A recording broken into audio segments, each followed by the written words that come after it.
There you go. Oh. There she is. There she is. Okay, so all right, where did we leave off? Basically, well, you guys tried to poke at something in PR. Yeah, we were rambling a bit with the like prompt submitting button process, and we've been doing this on Daily Canvas as well, and we don't have it mapped there yet either, because basically Rainbow plus testnets equals like quite a lot of messiness. So according to CJ, some of these issues will be alleviated once we deploy to Polygon mainnet. That is a way we can go today, but that there's potentially like dragons there, because I have the deploy script for this one, and there's some automation stuff there. I think what probably makes most sense is just starting with like the React stuff that's not directly tied to like handling the errors that are coming back from the contract. And then if CJ comes by at some point, then we can like get into catching those and tying that into like the React state. But like I like looked at the Notion again, and I kind of sorted it out a little bit to see what we have left, and it's like tying together like the responses. So you put in that little badge with the response count, but I assume you just called a random number there. So like tying that number, up into data. Then I think maybe adding like some visual feedback for the character limit, because we have the data from the prompt in max characters. But and this is one of the most common errors I think that people get, is when they try to submit a Prompty response, and it's like an uncalculable gas or something as an error. So it's very generic, but I think we can catch a lot of that on our side on the front end by basically just not even submitting the transaction if it's not within the boundaries of this character. I think we just rip off maybe Twitter's like over under character, damn it. Can you disable the post button until it hits a? Yeah, do that in the meantime. Yeah. But and then the cheapest version of this is that like we. Yeah, I guess. Yeah, I guess this is Jordan. What do you think on this? Like, so basically we've got like, just sharing. I'm in the Fig Jam. Is that still the current layout that I should be referencing? I think Prompty.Vercel is probably code. Yeah. Go away. That probably would have been good to send him to where the actual app is. I'm making notes. I'm like, some of our startup stuff, like Jordan's like, what should I know? And I was like, that's a pretty good question. Like, how do you give people information? Just realize that the color scheme of this is the color scheme of my new room. Everything's orange. Is that helping or hurting? I feel like you're in a beehive, and I think it's cool. I'm inside an Oompa Loompa. I like it. It's gnarly. Yeah, so this is what we've got so far. Basically, list of prompts. Go in here. I responded to this prompt. It's still going. And then the new prompt screen basically has. We don't have. Do we have a character limit on this? Maybe implicit, but definitely not explicit. Yeah, I mean, we'll figure that out, and then you can choose duration, and then we've got this terrible control. But max min characters basically. So it's got a character range. You post it, and then let's see. Then this is the response screen. Basically, you can't see the other responses until you respond, or it's expired, and then all the responses go public. So we still need some doodad to talk about the game in the mode in which you drop into this. I just have this nonsense in here, and then what we were talking about is like whoa, that's nice. I think it regenerates that number on refresh. I think is what's happening there, which is really great. That's it. It's a feature. It's interactive. It's dynamic. Yeah. So, anyways, like just the Twitter style or something like that, like character limiting guy. Yeah. And then if it goes over,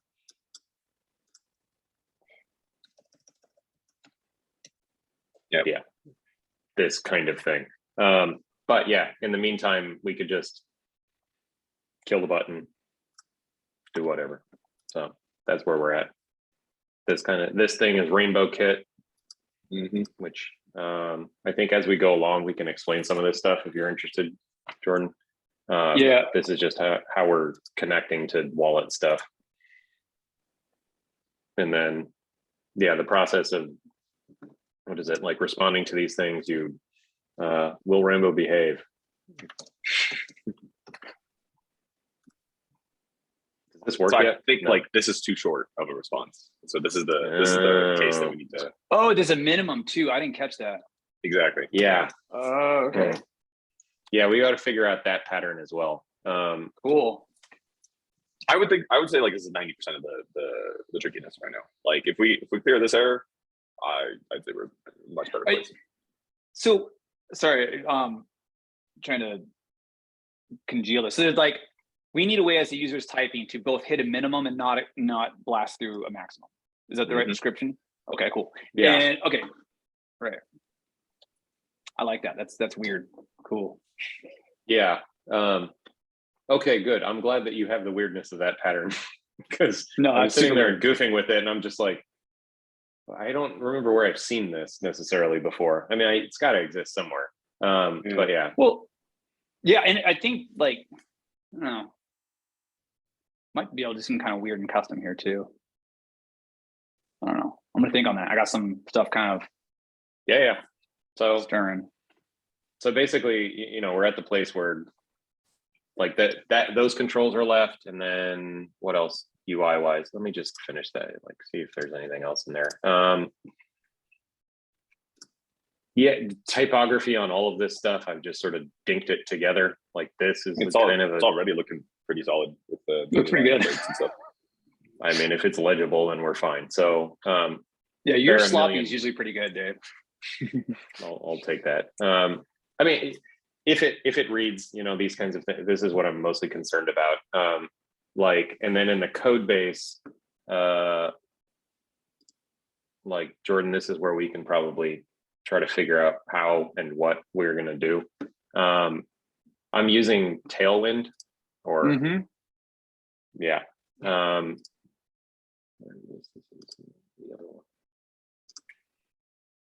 Yeah, and so managing a system with this, I'm not really sure the best method for doing that. Like, everything's sort of in line. So, top level color management and all the other stuff.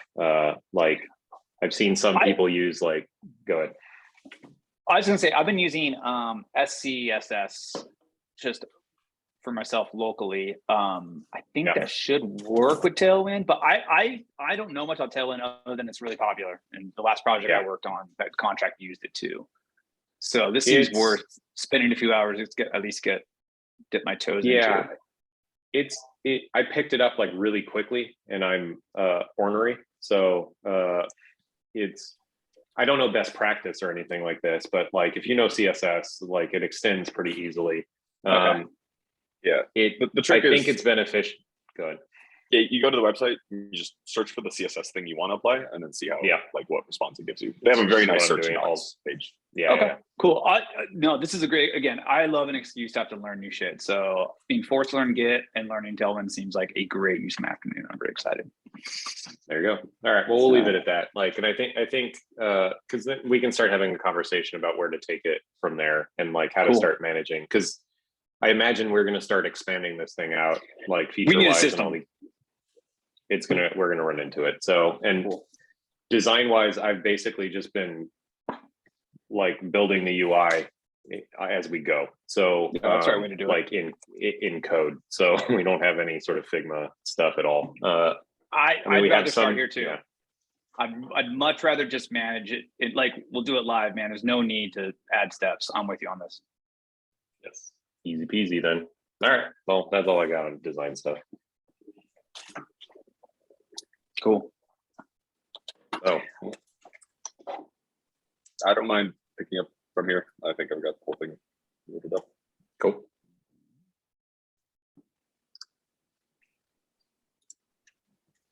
We are Prompty. What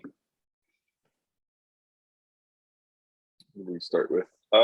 Maybe do we want to get Jordan set up locally, I guess, real quick.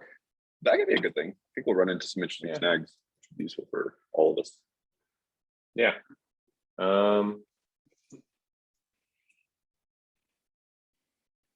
So my method is using GitHub Desktop, which is the least It's the technical GUI. possible setup. Yeah. Yeah, so I don't know if you have a GitHub account, and then you can hook that thing up, and then we can just show you the clone process, and then yeah, running the thing. Let's see if there's any couple end variables. So I'll drop into HDMI.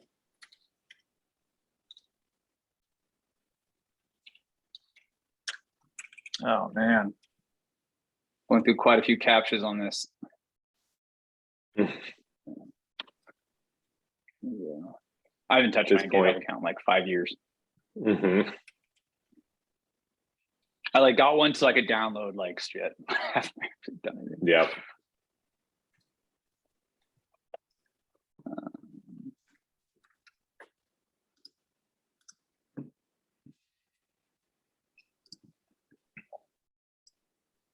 Okay, I'm in.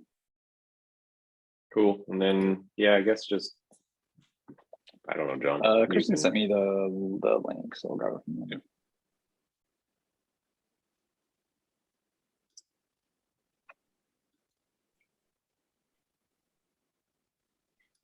Jordan, what IDE do you usually use?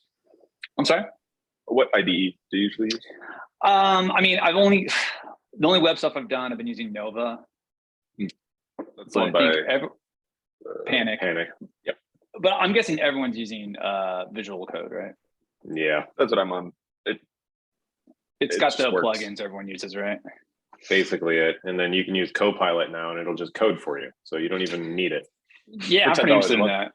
I'm pretty fascinated by that. I've been watching some of the discussion about that. It's pretty fascinating. It's very nice for like, just give me a random number. I don't want to look it up. So, and then you just type a comment in there, and you're like, give me a random number between blah blah blah. Gives you some. It barfs it out. It works. You're gone. So That's cool. Yeah. I mean, I'm terrible at syntax, so anything that just will help me with that sounds incredible.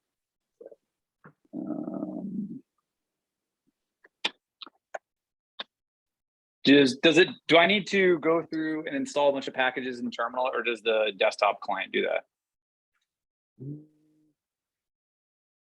You'll need to run pnpm like install Okay. Just once, and that should get you everything you need. Okay, cool. So, cool.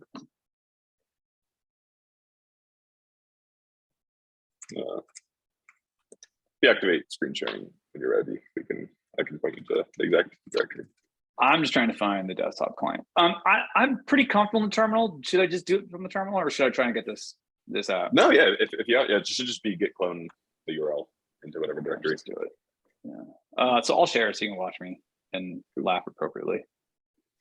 It's for the future. It's for people who want to do this themselves. Okay. So let me grab the URL.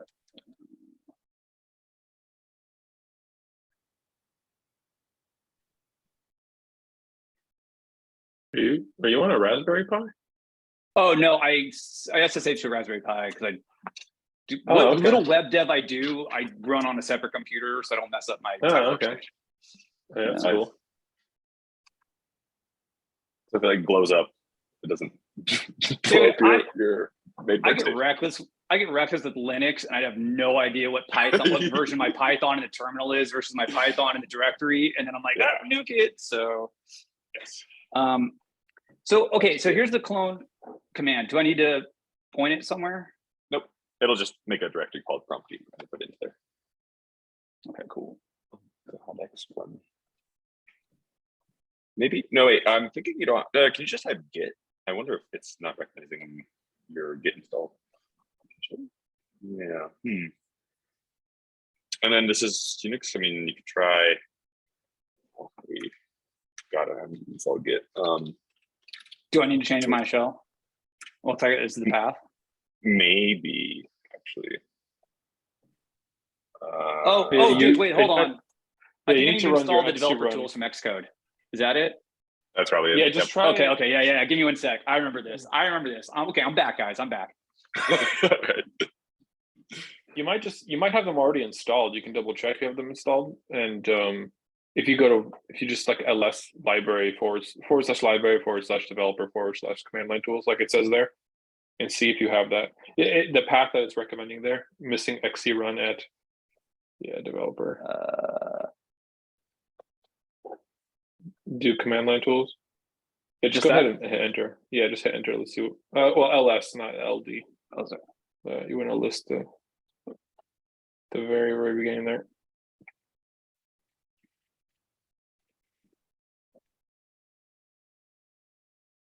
I guess we probably should go into just try typing. Let's see. We just try like general command. Just do xcode -select and then do --reset. You want to do a hyphen between those two. Yeah, -select and then just do space -reset. This will select it by default. Do I need to sudo that or? Yeah, you probably need to sudo. Yeah.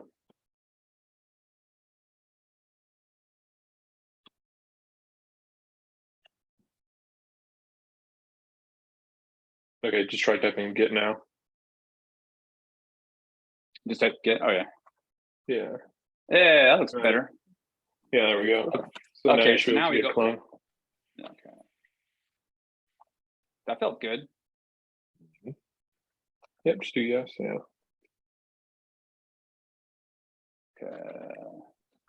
Okay. You need to set up your public key. I get that from the website. Are you using the Git link, or we can just try using the HTTPS link if you want? Does he have that? Can you But grab the pushing will be HTTPS? a nightmare.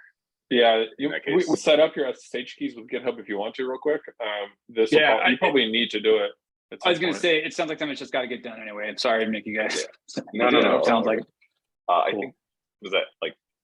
Well, first Just of all, you go might to- already have some. Yeah, I guess you would have to go into your settings on GitHub and see which SSH keys you have set up there, if any. My profile or my repositories or code spaces? Your profile, like settings? it'll just be your GitHub profile. Got it. So just go to your GitHub profile and then hit settings on the top, and then there's going to be a link on the left side that says SSH and GPG keys. Yep. And then do you have any listed there or no? I've none. Okay, then just go ahead and new SSH key. Title, should I make it Prompty or is it? Well, no, I would probably Raspberry title Pi. it the name of this computer, probably. Oh, okay, yeah. So you know that's for this computer, and then we're gonna have to get your ID RSA public key, not your private key. Don't list your private key, but if you just do more MORE in the command line. If you just type in the command line, MORE space, and then do a tilde, which is that little curly thing, and then do a /. I believe it's .ssh. Do / again, and I think it's gonna be ID _RSA. And then make sure you add the .pub at the end. Do not do the other one. .pub, yeah, like that. Yeah, go ahead. Yeah, go ahead and hit enter. Okay, so you don't have one. Let me see here. Let me just make sure I have the path right, because I think that's right. That looks right. Hold on, let me show the rest of my screen. Yeah, this is where all my IDRSA keys are. We can generate one. It's not a big deal. Yeah. So yeah, this is correct. Let's see where there's like usually document. I never remember how to actually generate the keys. I think it's that command. I think.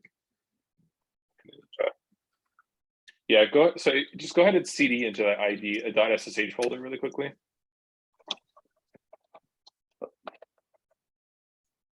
In that same folder, yeah, just go to cd to it. Hit enter, and then in here, yeah, if you do ls. Known. Okay, so known host is correct. That's what should be in there. So yeah, if you just type in the command that John sent there, we probably need to do the one that GitHub wants. Actually, most likely this they one. want a specific one? Do you see this? Is this? Should I generate this or add the key? Well, yeah, we're getting the value to put in there real quick. So if you just got it. Okay, cool. Yeah, in the Zoom chat there, we sent a command. The last one that I sent. It's in the Zoom chat. You can just kind of put in your GitHub email in there. I don't know if you really care if this is public or not. Maybe you want to not share your screen at this at this specific point while you kind of set this up, because this is being recorded. If you don't, unless you don't care. No, I didn't think about that. Thank you. Yeah. Okay, so Real-time OPSEC. That's what we're about. okay, let's try this Yeah. again. I'm gonna follow along with you just so I can help you with this while I figure out.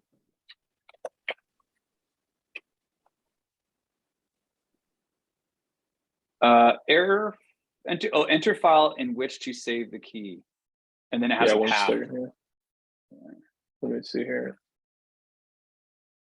Okay, you can so accept I defaults. think you could just hit enter or just do the Cool. default, which is it can be like ID_ED something. That- right? Yeah, that's what I got. Yeah, just go ahead and keep. And- Just hit enter all the way through it. You don't need the Don't do passphrase or anything passphrase? like that. Yeah, Don't don't do do a that? passphrase. Yeah, and so now if you do that same command we did before, the ls and then tilde dot, but you're gonna autocomplete it with the file that I think it's just gonna be ID_ something like ed something. And do a more on it so you can see the public value. Sorry, I'm going through back those commands looking for it. So the one I'm looking for is which one? Sorry. It's the more/.ssh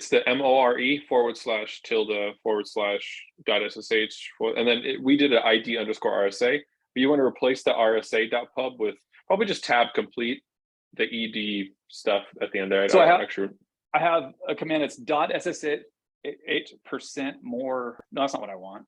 I want just more ~ssh. Yeah, .ssh. And then you want to probably tab complete the file that we just created, but the public key, not the private one. Yeah, so it's going to be more/.ssh.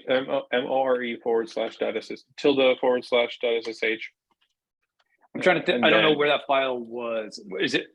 I think it should be in that folder. It's the dot. It's the ID_ one. Yeah, the _.pub is the one you want, right? And so you should have like a long. Found it. You should have like a random SSH key with your email at the end there. I see your identification has been saved, and it has a path. And at the end of the path is ID_ and then like a kind of random thing. And it says your public key has been saved in. Yeah, it should be a same directory, folder. but .pub. Yeah, so what you want to do is you want to get the contents of that .pub. So you can open it with any text editor, copy the contents of that .pub, and paste it into that GitHub. Okay. The GitHub. Okay. Okay. Cool. Prompts. Just grab that pub file and dump it in like Sublime, and then just put that in the. Yeah, and paste that into GitHub. And if you save it, I think it should just. I think it'll default to this, right, John? It'll default to this key. Yeah, if you only have one, it usually picks it up. Yeah. And if not, it'll take hours to fix. Like, we'll probably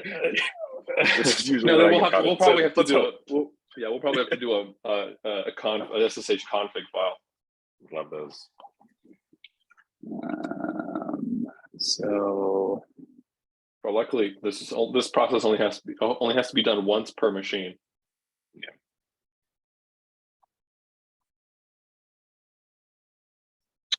Dude, how do you show invisibles? Stupid. Like, here we go. I know what to do. You could do if you have Sublime or like Atom or something, or Nova, you could do Nova, and then from the command. Maybe you don't have the command line stuff installed, but I know sometimes. No, I do have Sublime from the command line, I believe. So I'm gonna do that. Yeah, that'll probably open it directly. Yeah.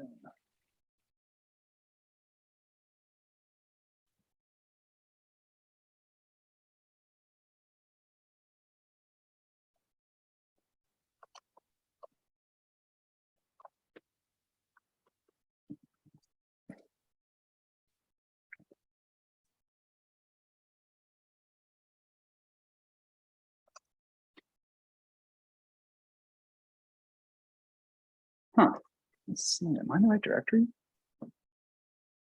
With the GitHub documentation saying we probably will need a config file. Says if you're using macOS Sierra 10.12 or later, you will need to modify your .ssh/config file to automatically load keys into SSH. Actually, this might be for SSH agent. Never mind. I'm on 12.4. Okay, so let's try.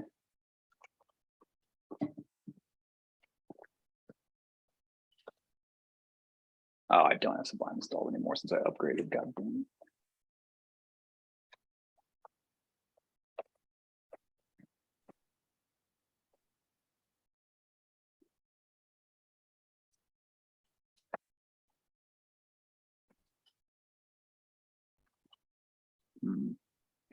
I've not seen this file. I know it's invisible, but I'm still not seeing it.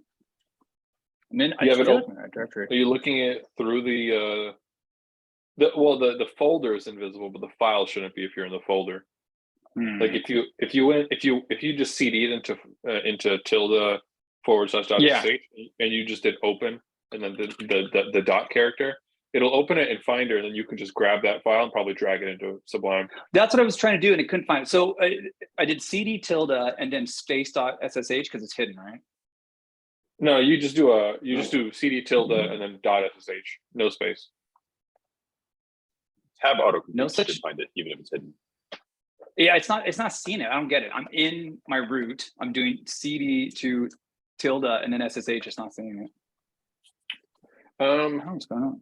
Probably need to share your screen at this point because I can't. It's kind of hard to know. Yeah, sorry. I'm just share it again.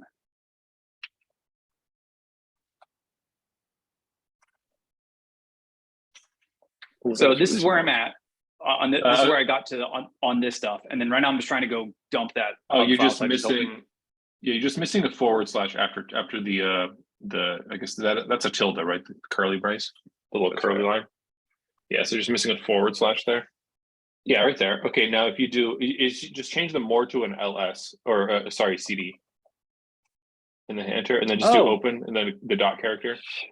That didn't work in my. Yeah, Damn there you it. go. And so now if you grab the pub file and put it into like Sublime or something, or Nova, or anything, yeah. Okay, there you go. Grab it. Well, we leaked your email, but oh well. Oh, happens.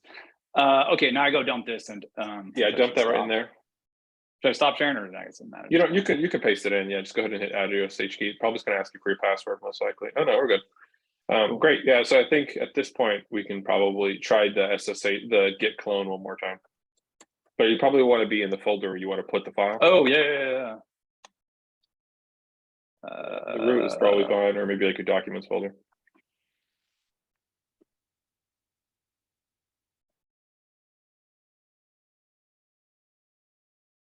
Yeah, that should be it. Do it. Yeah. That There we felt go. good. Perfect. Yeah, that felt good. All right. You can CD Thank into you, it. thank you, everyone. Oh, whoops, can't do it in this one. I don't think. Welcome to 2015. Yeah, dude. Zooming through the decades. Mhm. That feels great. Cool.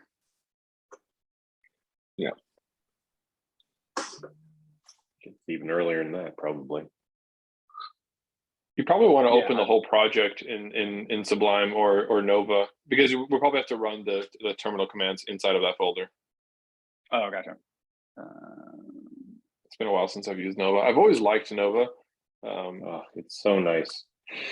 Yeah, it's really good compared to like VS Code. It's native. That's what I like about it. And Yeah, VS Code is like Snappy. the universal tool that just like runs everywhere because Mhm. Yeah. Microsoft is funneling billions of dollars into it. It's like being in a janitor's closet. It's useful. Yeah. But could be a lot nicer. Could put some curtains up. Am I not seeing anything? Yeah, that might be not be the right. I think you need to If be you- inside of git /prompty. You're missing one path. Yeah, that's probably it. You want to be inside of, so if you go to git and just cd prompty from here. This is not a terminal. So this is. So you want to be inside of the prompty folder specifically. So double, Yeah, I was trying to import it. Yeah.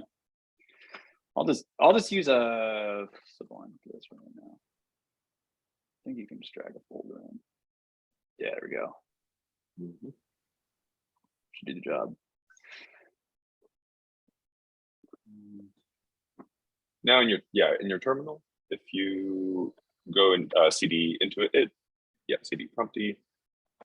I think you want to just do npm space npm space I space pnpm. Yeah, and just return. Oh, okay. Oh no! I got an npm. Oh no! Well, do I you had have it on my brew? last system. I swear. Just search for brew. BREEW. Yeah, I was gonna say, do I have brew on this yet? I might not have brew on here. Looks like I have brew on here. I think you do. Oh, okay, cool. All right. Oh wait, is it blowing up? Unsupported Mac version. How did it get here if it's unsupported? It's weird. Is this like a beta? Are you looking at Mac beta?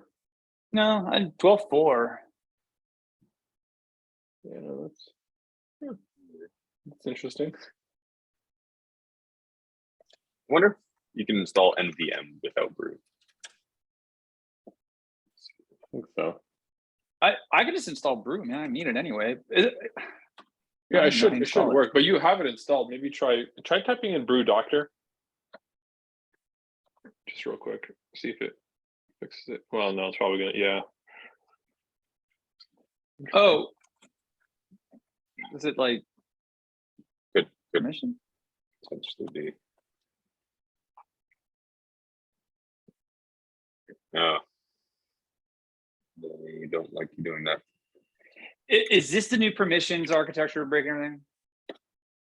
Did they I haven't change? hit this before, but it's possible Okay, you and you're on upgraded 12? your machine since you installed brew. I could have broken something behind the scenes. I think I just dropped a command. You might be able to install npm bypassing brew completely, and that's the command I dropped into Zoom. Oh, cool. Yeah, I'd love to try that. Brew is great, but I've had it snagged. I'm gonna assume I need to sudo this one too. Probably not. Try it without first. Oh. It's usually safer to not sudo.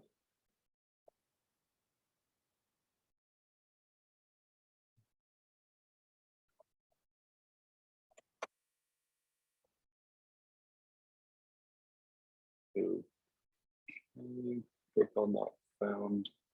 God damn it, It wants Bash. the ZRC file. Well, yeah. So I think it's installed, but it now wants you to basically add one of these paths to a default file. So I guess what are you in here? You probably should do that because if he reopens his terminal, it'll break. Exactly. Yeah. You want to add that permanently into there. What if Well, so hold on a second. Are we? This is on your Mac Mini, right? This is not your Raspberry Pi.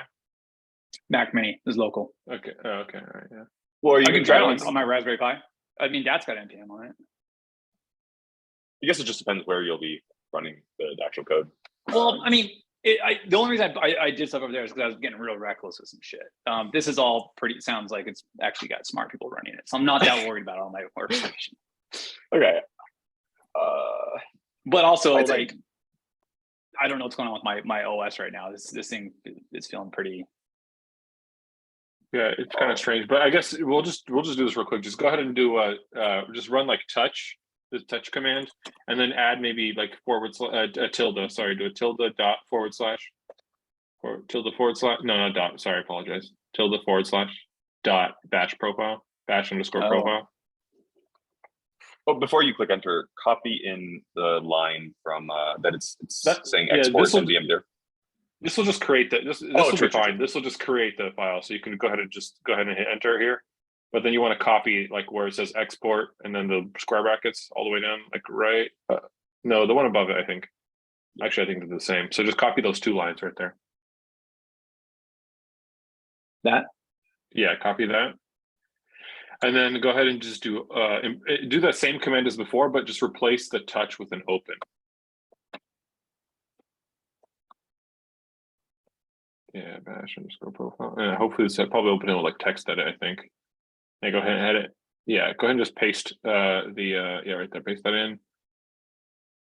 Yeah, paste that in. Go ahead and save this. You can close it now, and then probably Open a new tab in the terminal to be safe. Yeah, open a new terminal. Yeah, or just like create a new and I guess try typing in NVM here. NVM. Node version manager. I'm getting the feeling it's probably not sourcing instead. I don't know what it's trying to source. Is it going to try to source the batch If it's profile? ZSH, then batch profile might not be picked up, and we might need to rename the file to ZH. Oh yeah, just check the MV. Do MV like move command, and then do dot / dash profile. No, you had it right. Yeah, like that. Yeah, right there. Dash underscore. You can probably tab complete it, and then just do space, and we'll do a dot / dot. It's very confusing. Dot ZSHRC. Yeah, no, just a RC file with just RC. Like that, yeah. Okay, edit. Enter, yeah, enter. And then now open one more terminal. Tab. Okay, now try NVM. Hopefully the sourced it. NVM. There we go. All right, that felt better. Good stuff. Right, and I think maybe just do NVM 16. install node probably, or I guess it was 16. Okay, just do 16. Yeah, use 16. So NVM space use space. Oh space. shit! I just combined tabs on accident. It'll probably have him install it first. You probably need to do NVM install 16 because I don't think he's got node at all, right? So NVM space install space 16. You're missing an L there. Missing an L. Yeah, install 16. Yeah. That's it. Yeah, I think that's it. That's a weird command. There you go. That's version installing. 16, I guess. Yeah, version 16. Yeah, you can. Yeah, it'll default. Yeah, I guess. Oh yeah, default. You could do v16 or v16 dot specific path or just 16. It's a pretty forgiving command. That's cool. Yeah, that's cool. So I think just to be safe, just try sourcing it one more time. So just do ZSH. Type in the ZSH command one more time. It'll resource. That? Without the RC, just the ZSH command. Yeah, like that. Perfect. And I think this type in node -v. Space -v. I apologize. There you go. Okay, yeah, perfect. Yeah, there we go. So yeah, now if you go to the Prompty folder and run npm install p npm, it'll probably do what you need. You will probably need to ZSH in this folder here. You have to resource your Z because, well, maybe not actually. Node might just exist. So but you're in the right folder. Go ahead and just try typing in npm install p npm. Well, actually, I added a -g at the end. What was that? Install. npm install space Uh-huh. -g, and then do space p npm. We might have to source. Yeah, enter. Yeah, you need to source. So ZSH one more time. Might have to install npm as well, actually. No, I think it comes with it. I would be surprised. Okay. Try yeah. pnpm. Try that npm command one more time. Just that? No, the first one, the npm install -g. You have an extra. Yeah. There you go. Yeah, there it goes. Okay. All right. In theory, now we just do pnpm Mhm. space I. Yeah, pnpm install. Yeah, just like npm, but with a p in front of it, and just go ahead and enter. Yeah, pnpm install. Should just install packages for the. There it goes. There we go. If I had run into this, it would have taken me 48 years to get out of this pickle. I would have nuked it from orbit about 15 minutes ago. Seriously. Wipe it. This is why web development is just like It's you're like insane. making a bunch of shit work together. It's not at all designed to work together, and somehow it runs the internet. Truly. Yeah, there's a lot of like assumed knowledge. Like they say, oh, like you understand how Node works. So most of the time in web development, they'll just start you off at npm. Like we just assume you know the rest of it. Yeah. And like Yeah, you just need to start from here, right? And like if you don't know the rest of it, like you're gonna have a nightmare. I tried learning React like 5-6 years ago, and I remember it's like, oh, I'll install npm, and the next thing you know, I'm just like, there's just 50 different words I'd never heard before that all have to be installed. It's like, don't forget glarp, which is inside the glomp, and you're just like, I don't understand what these things are. Well, it's easy. Yeah. Just glump it. Yeah. What version is your glurp? I don't know. So I think Delicious. now we're at the base of this directory, and we have a couple. So if you do ls here, we have a packages directory, and so if you do cd packages in there, we have a couple one and then ls in here. We're only going to be concerned with app here, but contracts is where the smart contracts live. Contracts Forge, I think, is a copy of that, and subgraph is for deploying that. So yeah, cd into app, and then do pnpm space run space dev dev. Oh, run Dev Dev. dev. I think you have a P. It's PNPM, not PM. Oh man, embarrassing. This Naming on is such this a thing. nightmare too. Yeah, It's seriously. But just Yep, dev, yeah. literally just DV. Okay. in theory. Yeah.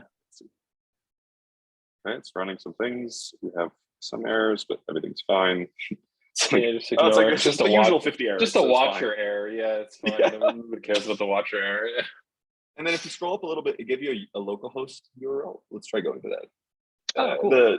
Try the HTTP one, yeah.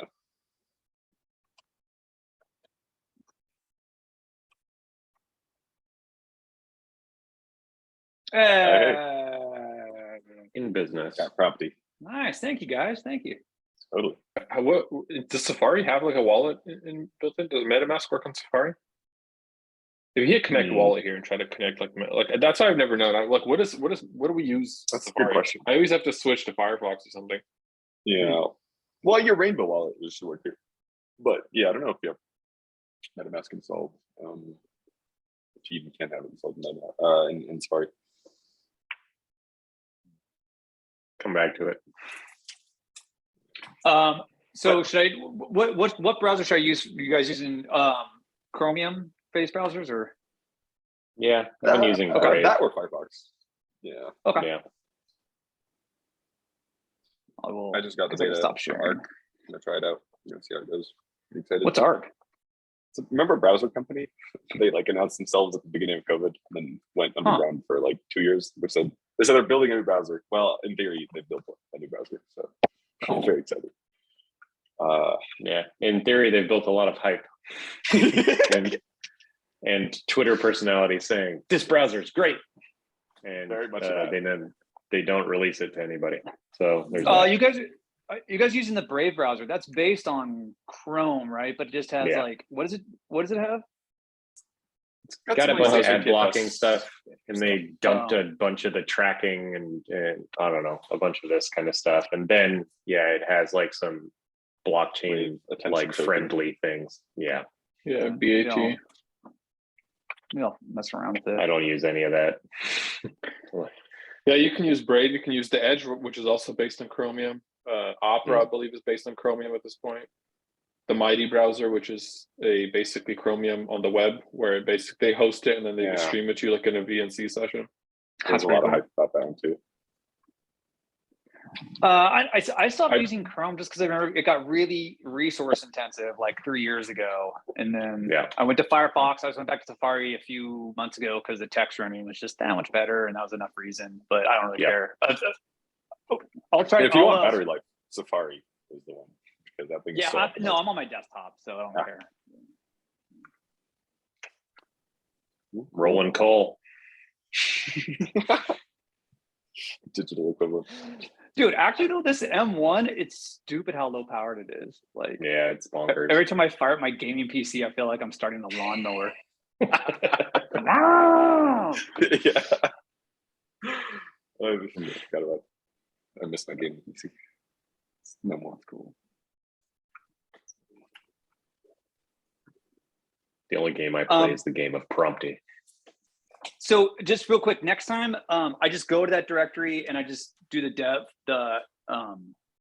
run PNP or run dev inside the directory. Is how I just fire this. Okay, cool. Yeah. Exactly, and then get space pull to get the recent changes from us. So once it's starting, do I just Control C to kill it? Mm-hmm. Okay. Nice. Mm-hmm.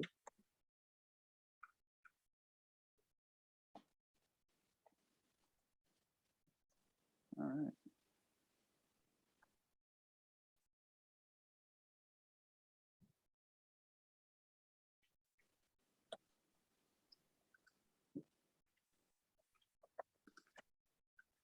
Cool. What now? Guess we can go back to John driving because you're set up. I mean, we've got that. Sorry, thank you in for place. slight detour. Totally. Get back No, to no, the no. main. I think it's Thank you, good. appreciate that. We can see the plumbing on this thing, like because in the future this comes up all the time, right? Getting people into these things, so figuring out Yeah. how we're going to onboard and all this stuff. Dude, I gotta say that's still one of the easiest dev environment installs I've dealt with in my career. So That's good. That's good. yeah. We've only just started.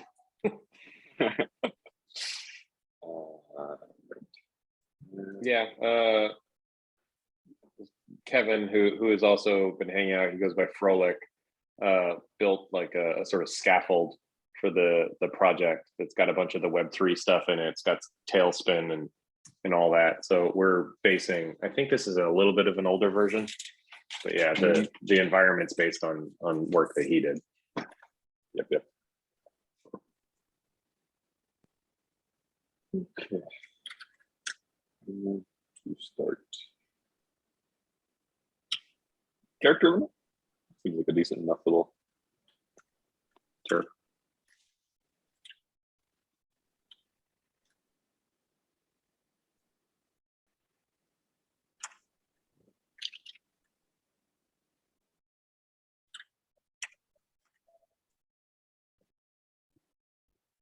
Prompt.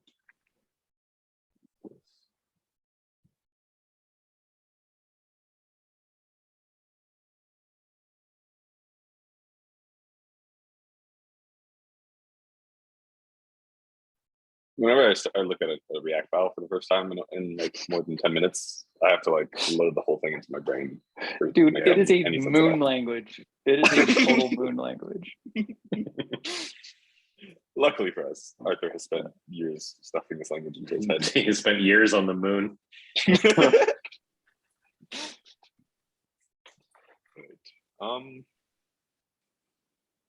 So we're not even really concerned with the limit yet. We're really at the editor level here. I think is what we're concerned with. Text area, yep, right here. Maybe we should just start with like the low hanging fruit. Let's just put in the numbers in the responses. Exactly. Oh, you mean that this one? Oh. Yeah, so that's gonna be really quick and easy. So I think I just saw it down there. If you go down where it says right there, there are 12 Well, hidden responses to This is prompt. the bottom one. Yeah, there's that one, and there's one They're all that's hard in coded. Yeah. Oh, right here. I think responses .link. And then responses is coming from where? Yeah, that should work. We're probably well, then why is that hard coded? That's kind of strange. How did that work? I probably did some weird shit. That's why. Are we randomly generating responses? Because we have responses.length, and then it's using no, it's prompt responses date. Well, that's kind of weird. I mean, maybe.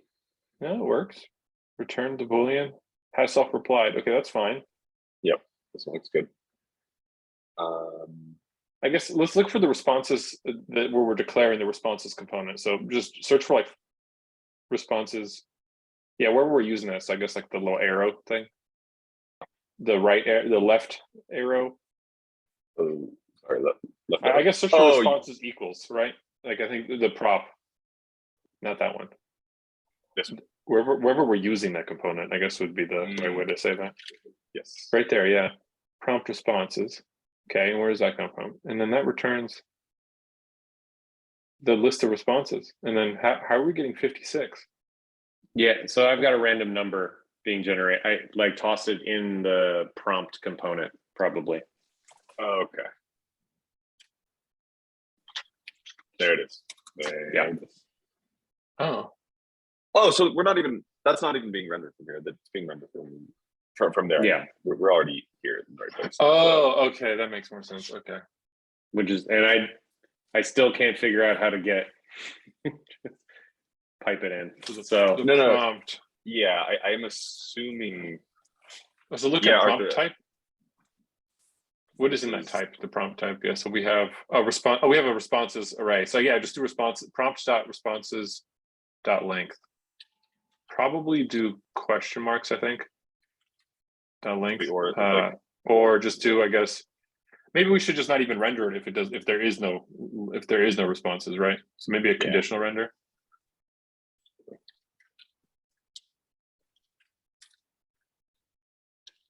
Yeah, perfect. Just move that in there. Yeah, I think that should. Okay, there we go. Yeah, one response. That's good. One response is. we plural stuff. I guess you have to do like another condition.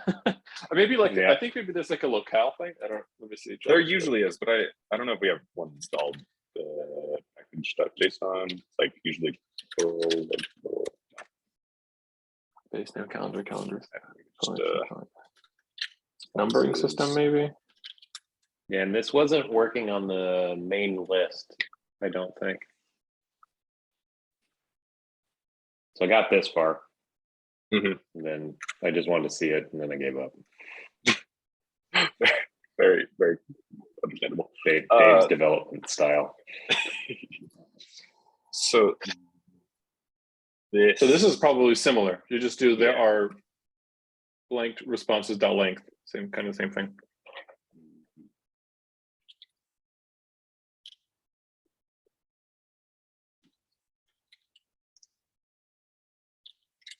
again, I'm at that point now where the word responses is looking wrong.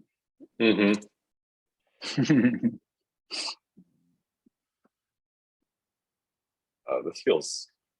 You're close. Yeah, just do the template literals. You have to do like a double template literal. Actually, no. Yes, is it a double? Yeah, that's right.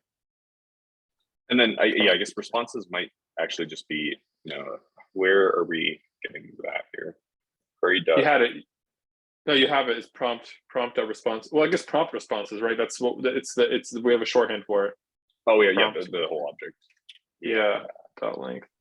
I think that will never be null, so you don't have to do question marks on it, but you probably want to do there too. Prompt responses dot length.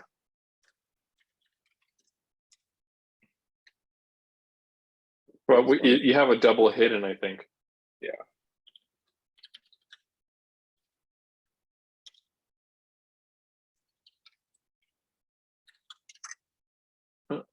I think you want to do. There are hidden number probably at the end, right? Yeah, I think this should be here. You probably put a space at the end of both of those. At the end of both of the strings, so is one space, yeah, like that. But I wonder, you probably want to put the responses back, or you can just, there we go, yeah. Because it's plural, yeah, and the other one is right. Not. But what if there are none? You have a prompt.length is equal to 1, or there are zero responses. Yeah. Isn't it weird? Zero is a plural. It is very, very odd. I don't like that. Well, you're gonna have there is one English, hidden man. response. I guess we don't have a state for if there are no responses. It'll default to there's 0 length or 1 response or 0 responses. I guess that's fine. Yeah.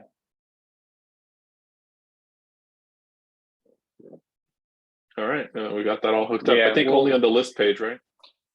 Yeah, or no, that page. uses the prompt. That uses the prompt component, right? So I think we're good. Well, Go to the double check homepage. it. The list page now with all the prompts. Yeah. Yeah, Oh, it was it's giving me gone. grief. Yeah, I don't think we're showing it anywhere else. Yeah. We'll go to the index page because it doesn't even have the responses there. No. Yeah, exactly.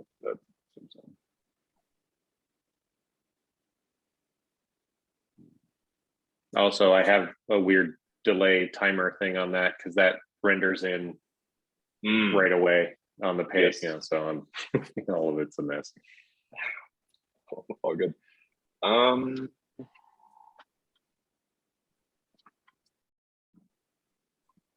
Do we want to add like a loading state that's for the entire page that covers that from hiding? Because I'm assuming we're waiting for the data to come back from the graph here. Yeah, that's the problem. We're loading the data comes back, after a certain amount of time, but we have that responsive stuff there instantly. We could just hide it if prompt responses is nothing. Well, essentially, I guess we could probably hide. I mean, better would just be to put a loader because show all responses or or responses, or we have maybe show all responses and responses dot length, maybe, or I guess maybe query dot data, where right would be the right way to do it. No, wait, that's not gonna work because that's still gonna render the second part. Yeah. We come back to this one and do loaders on everything later. It's icing. Once I think once getting we have the- actual data in there.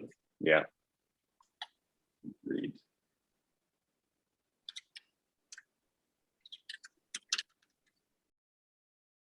The new 1Password client is quite fancy, I will say. It's quite what? Quite fancy. I think they rebuilt Yeah. it again for like the fourth time. Yeah, but they rebuilt it from the native to Electron, and people were upset. Of course. You're always gonna upset one or the other crowd, whichever way you go. Well, it's specifically the Mac crowd, because the Mac crowd is very, very, very sensitive about their Yeah. native apps. For sneaking. And, yeah. So I think if we go back to our text area, wherever that is, probably now put in like a character count So- for. Well, I think it can be right in the same level as the button and the account ENS name thing, because those are already relatively positioned inside of the text area. So I think even the button too. Well, actually, the button seems like it's after, right? Because we have an absolute. So if we kind of follow the same pattern as the account one, and we do a span, but we position it absolute bottom 4, left 4. Maybe we just do right 4. I think it'll probably do kind of the same thing. Bottom. Yeah. Get it in the range and we can tweak it.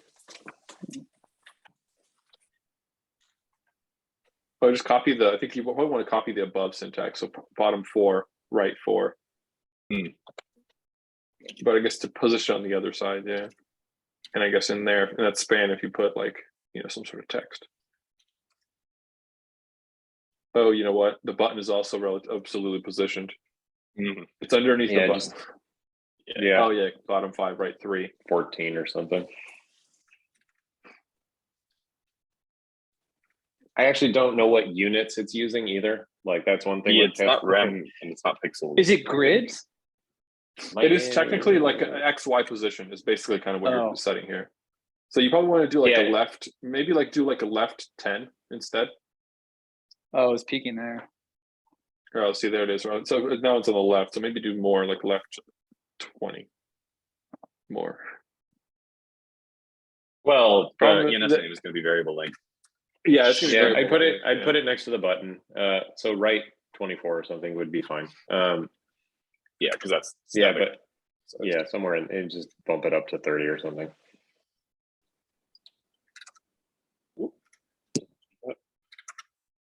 There we go. Perfect. Probably just apply the same font stuff. So would it have go back to the ENS one? So yeah, font bold, gray, yeah. And PY2, I think. There we go. Is that the same size? Seems like it's different. Seems It could be the Bigger, but I- alias. Oh, we have the text SM. You forgot the text Text SM. SM. Yeah. There you go. nice. All right. So this number, I think it's coming from query dot question marks. Good. Yeah. Got max chars. Yeah. Okay. This Cool. one It'll be from- text dot length, I think. Maybe. I think that's the right way to do it. Text is being Okay. updated on each one. Yeah. Yeah, there you go. Yeah, that is right. I was just wondering if dot length was the right property. Looks like it is. All right. And now we just need to style it if it's over 500. I think it should be Under. pretty easy if, or yeah, under, right, under. So that We've should got be to pretty figure easy. I this think. out. So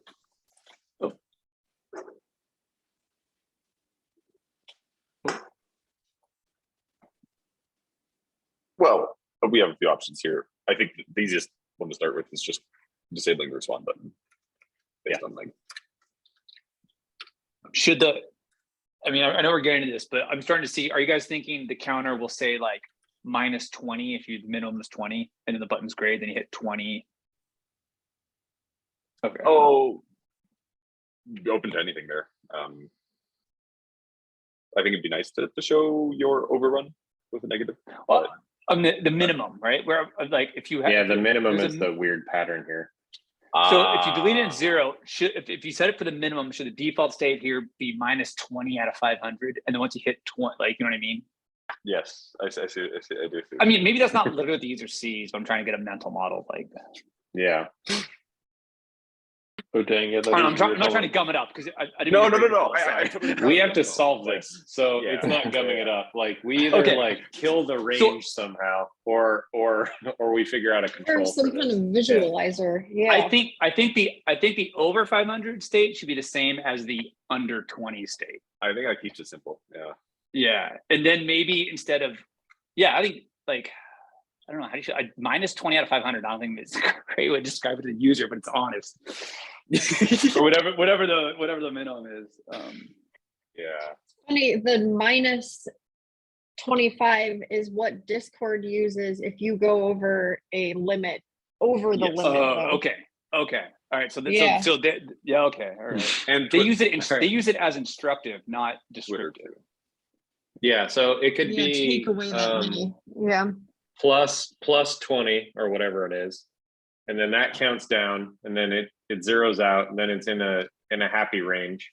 That's And right. then That's it. You can just count it up, and then I mean, you could, I don't know, in the middle range, Okay. I got one, or Dave. you just leave it gone, and then you just do pluses and minuses, like on Okay, I either got end one. of the range. Okay, go. Dave inspired me.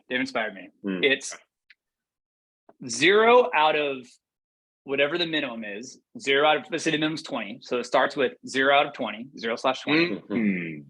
Once you cross 20, it says 20 out of 500. Interesting. And the button becomes alive. I see that. And then you hit 500, and then it goes back to the other state. It's interesting. Well, what's I mean, at that point, what's the other? I don't know now. I told myself, but I don't trust myself. Hold on. No, if we had colors, might make some sense. Yeah, I mean, I'm just saying the states though. Like what? Yeah, I think color absolutely. No, I'm with you. I need to draw this. I think I that think- works. What you have there, yeah. John. It's a little bit bonkers, but Yeah, like we're in teaching the people. states that the user is seeing it, they know Yeah. how to respond to it. Yeah. And it's There's Especially three as main soon as they states. start typing. Like, No. Okay, I got one more. all right. 0 to 20. Next one is set at 20 out of 500.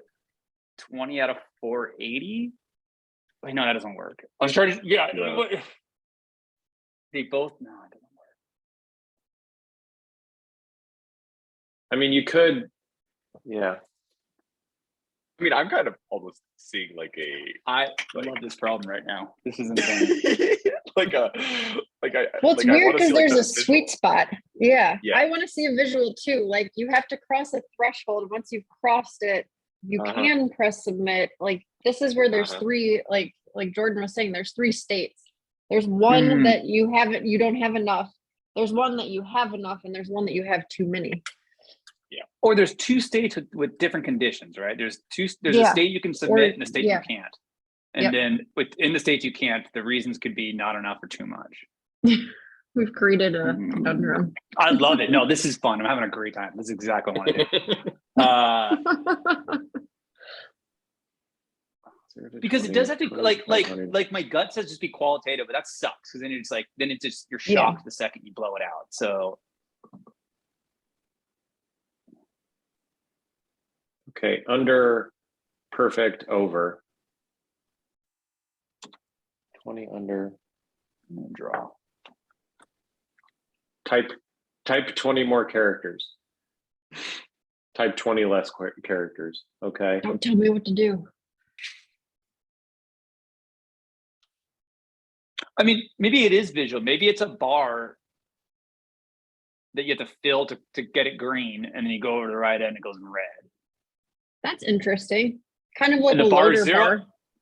Yeah. on one side, 500 on the right, or 0 on one side, 500 on the right, and then there's just a line, whatever the minimum threshold is. And that has a label.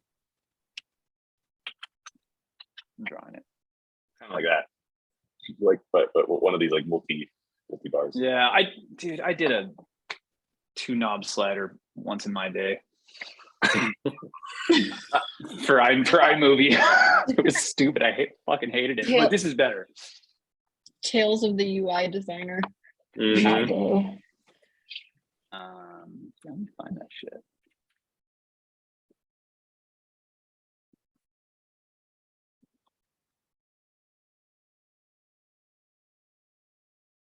Yeah, the XP one is good because usually you have XP and you haven't hit the threshold to be able to like level up yet. It's a Mhm. similar kind of thing. What Yeah, the you're right. XP Great doesn't have is too much though. I haven't seen that where Overcharge. like you blow up. And it's not even that you're hitting it, you're going over. Like we need to tell them how much they're over. It's not a threshold, it's Yeah. like a distance, you know, it's not. Yeah. This is, I mean, effectively, this is saying if Twitter had Yeah. a minimum character thing, like, Yeah. and they have this little circle, which is like really cute, and then they get over the circle with a negative number. They have a bunch of states in this thing. Yep. Oh, Circle yeah, the circle goes disappears. away. Circle colors, yeah. Tweet button gets overage. disabled. Very nice. We're gonna need to raise funding to build this up. Just for that. Mhm. Can you imagine talking to an investor about that? That's all we're doing. The We're old staying fundraiser. Yeah. Mhm. Also, I'm very excited to co-tweet. Can't wait to get this feature. I don't know if y'all have seen it. It's just Co-tweet? Yes, you can officially. Dude, There's so many jokes going around right now, but yeah, it's pretty dumb. I like this is what it looks like. It's like it's literally a double tweet. No, wait, no, this is a joke. This is somebody else made that. This is a Wait, real one right here. Oh, interesting. Where it's 2 users tweeting together, What? and this is how you enable it, I think, but it hasn't rolled out for everybody yet. it is absolutely, it's really going to help the discourse. Yeah. This makes no sense. Like It's what? very weird. It's Now Yeah, you very can hate confused. people in pairs. What is it, like a draft system? Like you write a tweet and then you send it to approval, and then there's like Exactly. like, That's what I'm and then wondering they can about. deny like it comments or- and Mhm. Yeah, Twitter logged me out on my phone, which is the only place to really look at it in the browser, and I don't know why, no clue. And I haven't it like 4 days Just left ago, it. Yeah. and so I'm just like, Very smart. I keep going there, but I'm not logged in, and I'm like, well, can't be bothered. And So now you're incredibly this is how I productive. quit cold turkey. Yes. It's very helpful. Authentication is how I got out. Mm-hmm. Well, Okay. How do we dummy this in? I think the simplest one I see is maybe just use the same state for under and over with the negative delta, and then And just then keep style what we have it now for the later. middle state. Yeah. Yep. Basically, like characters remaining, range, and then characters over. yeah, it could be yellow, green, and red as like a primitive visual system too. I mean, sure. What are the colors? Yeah. So what are the colors denoting? Like Twitter has it where Yeah, Blue go by to default. Twitter. Oh, blue. yeah, They've got and a then yellow in there when you're- you're getting close, which When you're is getting close. what I sort of stole from them. Yeah. 20. Do they have any green? They don't have any green. No. So just anywhere in here you can tweet. Mhm. And then they disable the thing and tell you you're over. Like that is really well understood, the negative and then Yeah. disable. Just the red text, very nice. Like that can be tricky.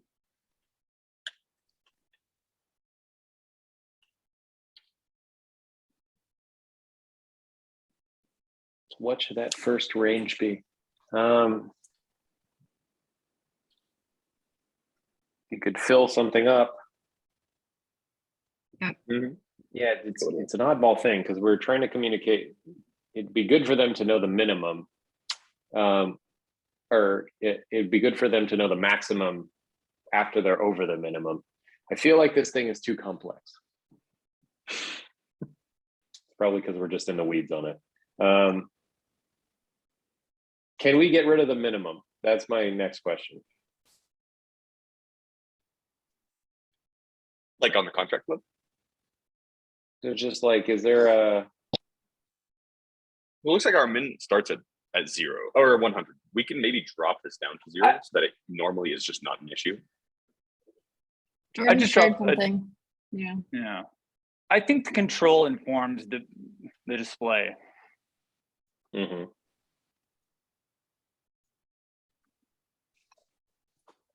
Like,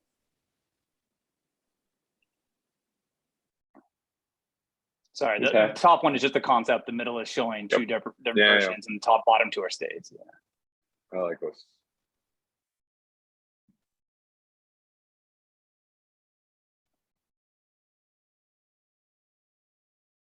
And then red when you hit the 500.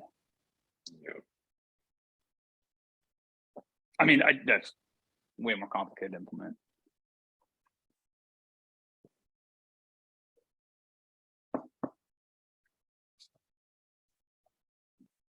Yeah, it worries me that we're headed in science experiment territory here, which is cool. I mean, yeah, I I don't don't know know.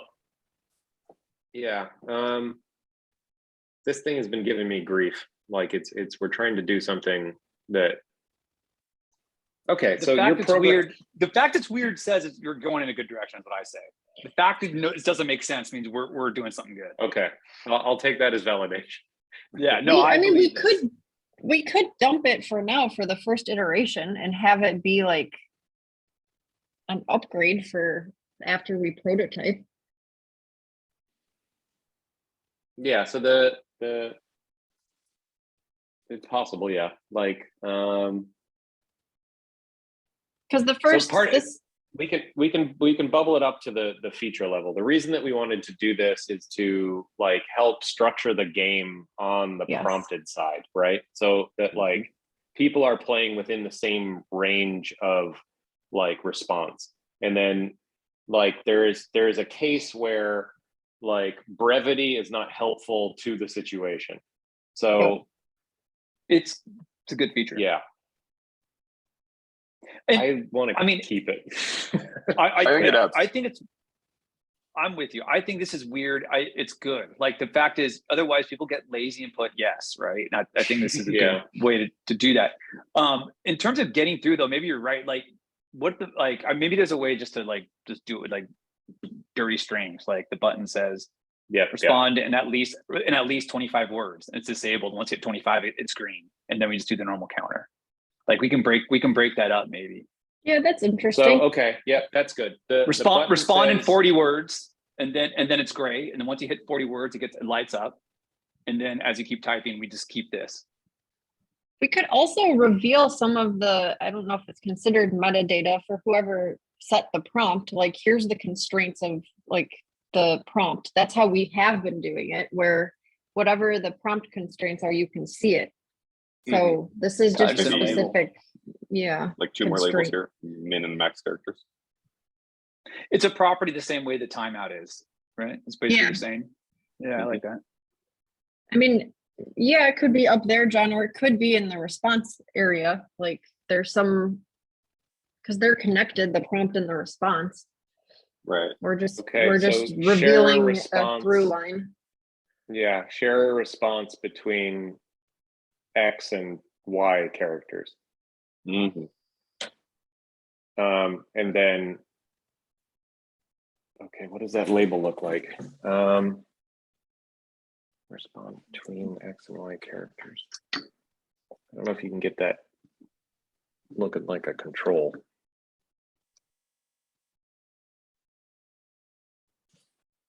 I mean, that's where you were more or less with the line. There's a lot of gravity to pull you back into a line when you start to. Yeah. Where's Figma?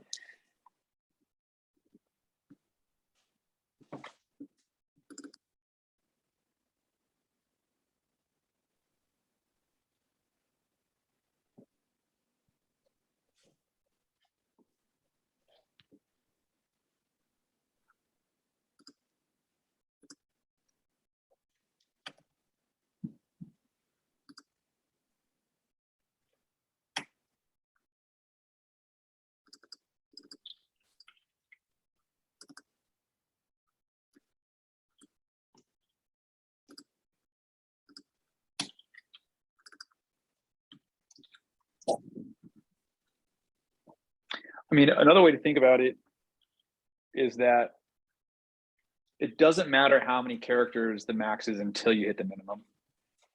Yeah. So the 0 out of 500 is just at least a number, and then when it hits that, the whole thing changes. We just swap out the control entirely for a new one that is 0, the current one. Ah, okay. So you start out with 0 out of 100, and then after 100, you do 101 Yeah, out of because 500. if you haven't hit 20 or 50, who cares? It's 500 or 1,000. It's true. Yeah. True. So once you cross that threshold, now you have an actual response. Then we tell them about the limit. I like At least that way, it breaks a problem into 2 steps instead of trying to shove it onto a single thing. I think that's good. Let's try it. All right. So the initial state is basically 0 slash whatever. Can you have a? I mean, I don't know if it's too wordy, but can you have at least and then 20 or something like, or I don't know, like if there's a label to prefix on it, might help too. So when the state flips, it's a little more obvious. But I don't know, whatever. We don't have to do it right now. Just I don't want to overcomplicate things for the sake of that. But Sure. At least 20 characters. Also, do we go to words at some point here? Probably, but characters, we can count them easier. Probably. oh yeah, good call. Because it's longer form. Just people think in words more than they think in letters. Yeah. But it's a good rough measure for just working out right now. Yeah.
Main character is 1. Okay, that's something that's helpful for testing.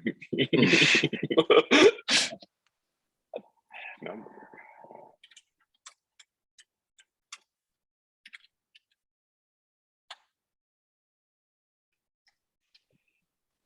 Yeah, and then what should our min be on the, we can get back to that, on the response length.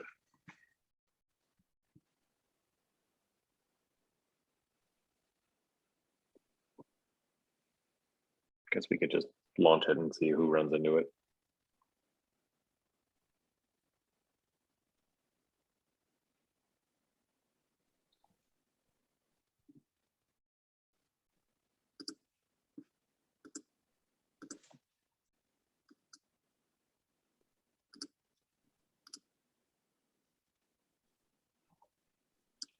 Oh.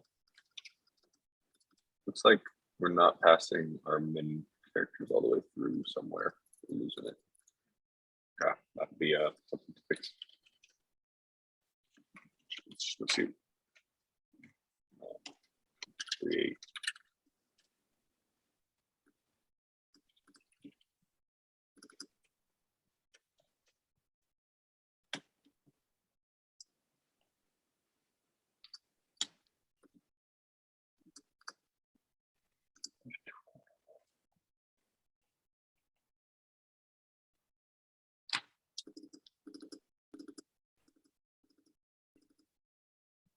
I think I know why.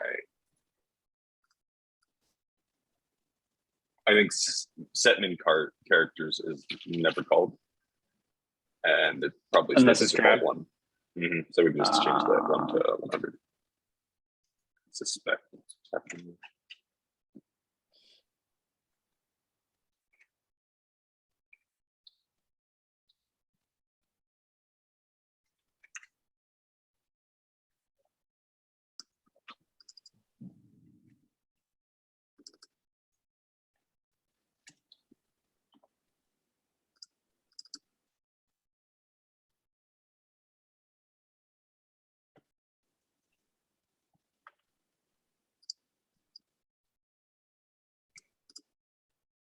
There we go. They're expected in here now. So once we go over 116, Hey, look at that. I guess this should also subtract something. No, you don't want the label to change the max value. Or it's Here, I just have a a really. straight. Yeah, go ahead. Sorry. No, because then you don't know until you hit the number, right? Yeah. Like the counting down, it's either counting, it's like, I don't know, it's one number that's always counting down, or it's two numbers, one out of something, right?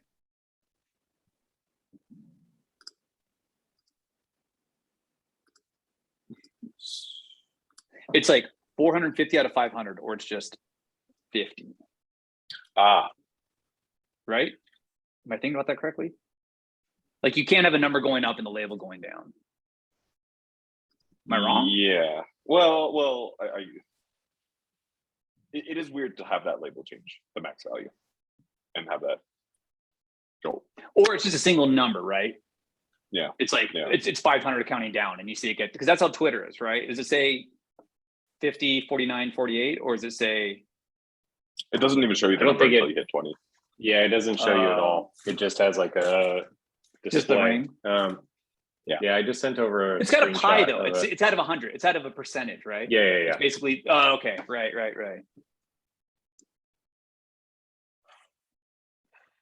It's probably too clever. This makes sense. This number's counting down, right? Yeah. Mm-hmm. I like this. There. Yeah.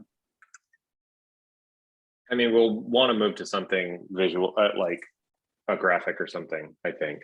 Yeah.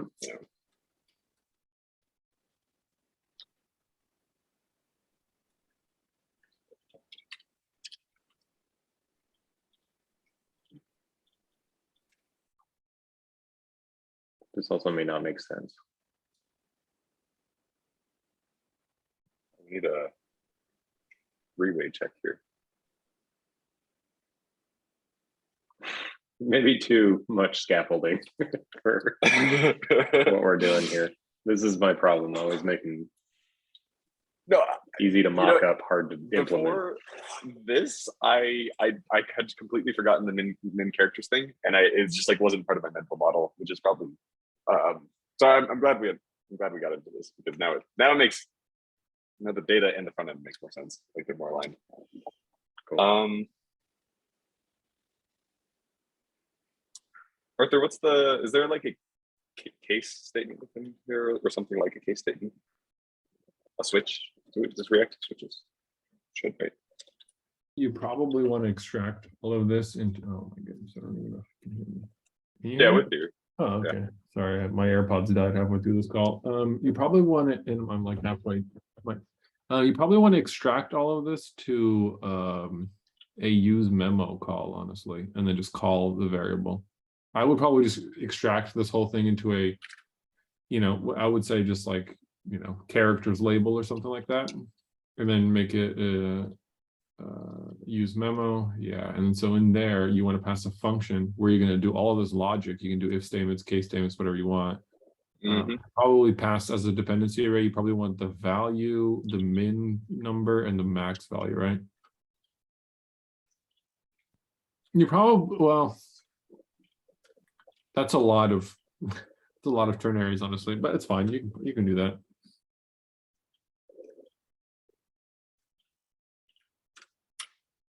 And then text or val, or is it text? Yeah.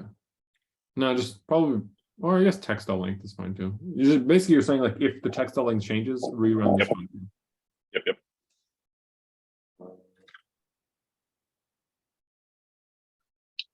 It's probably easier if you extract min chars and max chars into like their own variables Up here, right?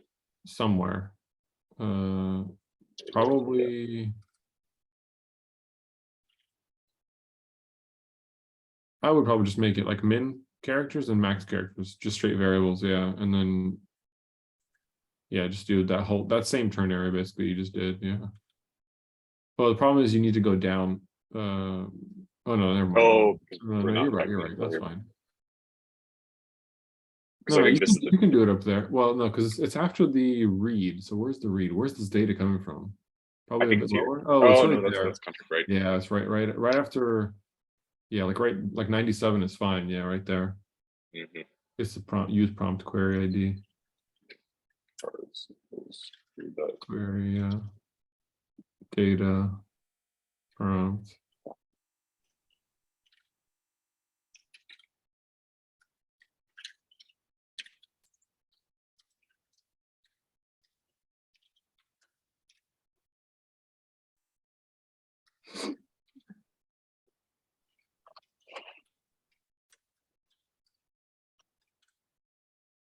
Yeah, so I guess like if text is less than or equal to max chars, or maybe just less than, right?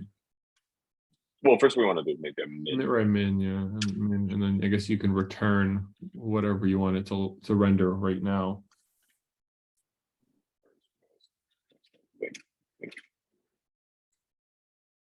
Probably a typing issue, doesn't know that it's a string. No, it might be possibly undefined. undefined. See, that is a possibility. I guess it is a possibility, right? Yeah, Maybe like but if min and if min and max, if not min and if not max, then just return maybe like an empty string. Mhm.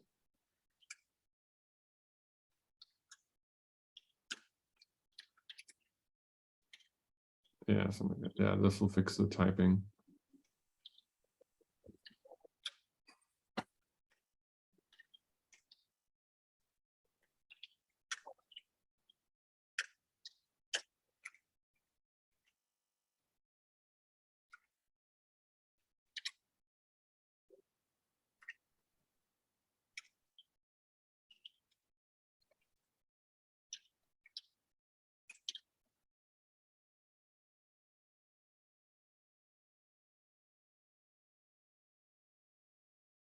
it's a boolean. What?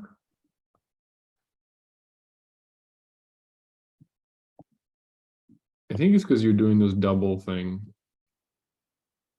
Like you're trying to do it in between, right? Yeah, maybe React doesn't like that. Yeah, something like this is this is what you want to do, yeah. Mm-hmm.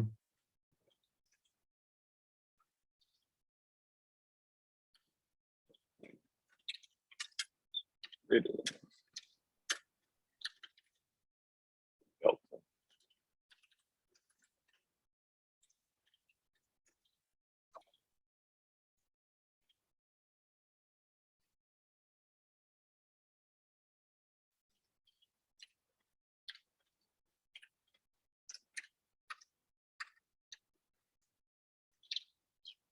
So it's not negative. Oh no, it shouldn't be negative, right? Not according to Muck. I think if it's counting down with each button click, then I think it makes sense. Fine. Great. I imagine we could also just style, if we wanted to, we could basically like style it in here and make this like a span instead. And then make it like red. Yeah, you can. Yeah, but you'd have to basically replace what you have now with this. Well, for all of them, right? Yeah, and then I would probably change the name of characters label. I would probably name it like this needs to be a function now, so I would probably call it like a render characters label and change it to a use callback. Yeah, and then change it to a use callback. Oh, instead of memo. Yeah, you're gonna call it like a fun, like basically like a component is essentially what you're I building. Yep. And then maybe, yeah, I would probably just extract it to a component. Maybe just on the top in the global scope, just make a component called characters label instead. Like here. Like where I did responses, like we are right there. Just exactly, it's gonna be a component and it's gonna take 3 props, text, label, min chars, max chars, basically.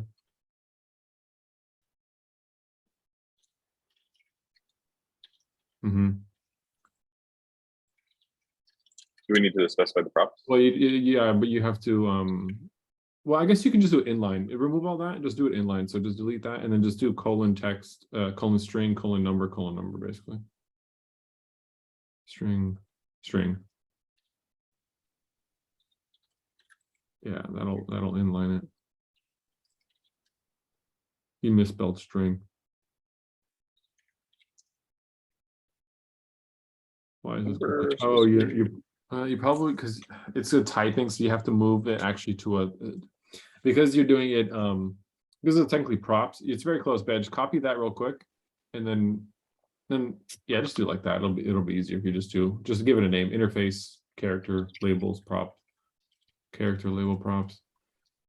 Yeah, there you go. And now just do that. Put that back into responses, but remove all those colon number, colon, yeah, and then just outside of the object. Outside, yeah, right there. You want to do a colon. There you go. Yeah, character label props.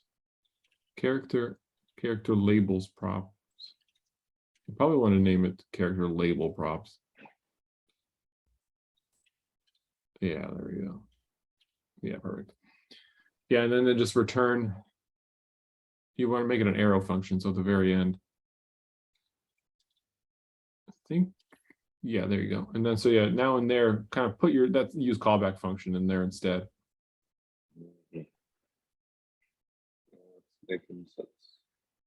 Just the function. Yeah, just a function body, exactly. Now you can just put that up there, or you can remove this whole function, yeah. And then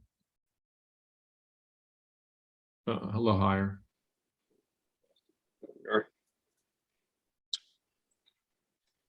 Yeah, perfect. And now you can just return spans if you want to. We'll render it as a component. Okay.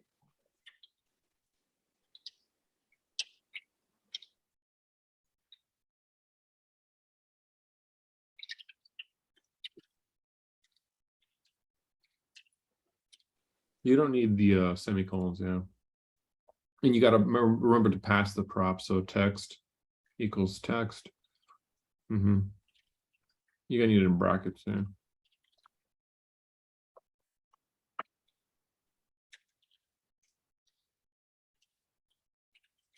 Yeah. I don't know what it's complaining about though. No. Oh, there's a return. This return should probably just be a default an empty span. Yeah, perfect. Yeah.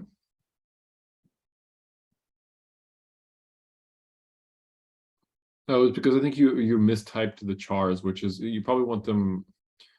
You have them as optionals, right? Because min chars can be null. Probably just put question marks on 46 and 47. Line 46 and 47. Just put question marks. It'll probably fix the types. Okay, now what is it complaining about? Would we have an option? We still have an undefined return. I think it's because you need a default. So at the very end, you just do a return empty span. Yeah, that's why. Because you have a bunch of if statements. Yeah. There we go. And now you can style the labels however you want with your spans. Whoa. Oops. Finance app now. Make it rich. Oh yeah, you don't need to put template literals in here. You can remove the dollar sign, that other dollar sign. Oh, the second one too. Yeah, just like that. Perfect. You can just do it like that. Yeah. So the tail end of this thing makes sense, I think. Maybe. Oh yeah, because you remember. I think this is very clear. Yeah. Also, yes, this thing is going to be full of off by one errors. Yeah, I think the over case here makes total sense. This should probably just be 0, like Twitter. So we need like one more case in here probably, or we set this to equal to. Yeah, just do greater than or equal. Yeah, like that. Or this is on everything, right? So one of those needs the equal sign on the other side, right? I guess, yeah. Do we want this to be max out of max or 0? Yeah, so this is where you were talking about the completion thing, Jordan. All right, so yeah.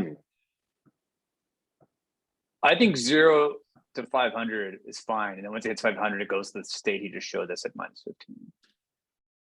This one. Because think about the jobs be done by these limits. So the minimum one, the min says you got to do something. That's enough. The middle one is there's 500. So scope your arc within 500. And once you blow it Mhm. over, you're just trimming characters. So -5, -15 is it's like I think they each describe the job in specific ways. I like it. I think you guys got this. I think Cool. what could be kind of good is that we can just have it show nothing and the button enables. Otherwise, the button should be disabled in all of these states except nothing. Yeah, but yeah, the button that's enabled. the next thing here. If we gray out the button, I think people will figure it all out. Yeah. Is there a way of easily mapping our Boolean logic from here to the button? Like, can we maybe combine these two things into the component so that we're rendering the same thing? Is that a good idea? I don't know how I don't think to there's move any state. easy way of doing that. You would have to hoist the state up essentially. Yeah.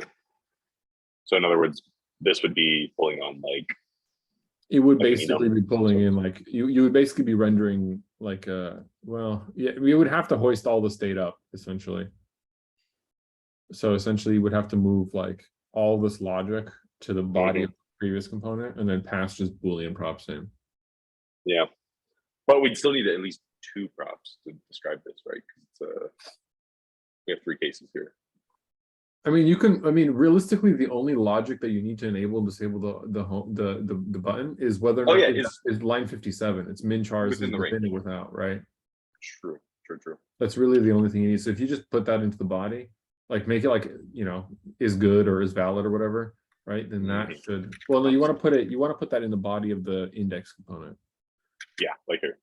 No, in the index component. So you almost had it. So go down to like right here, Oh, in the body here. yeah. Probably, but lower. You need it beneath the yeah, like beneath the min chars, yeah, right there. On response is valid.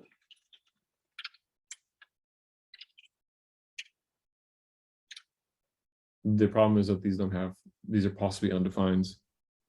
Probably just put this whole thing in chars and max chars. Yeah, but do a question mark.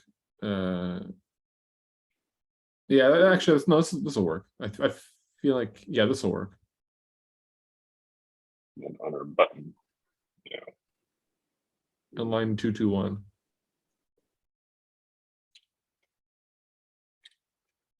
Oh, disabled. Yeah, but because So now this you're should returning a be- number. See what I'm saying? I guess if you wrapped all of that stuff inside of a Boolean, just put all this inside of a Boolean. The problem is what's going to happen is it's going to return a number, and that number could be. No, see, I think this is why you probably want to make it you want to express a turner. So maybe just do a min and max chars question mark. That or default to false.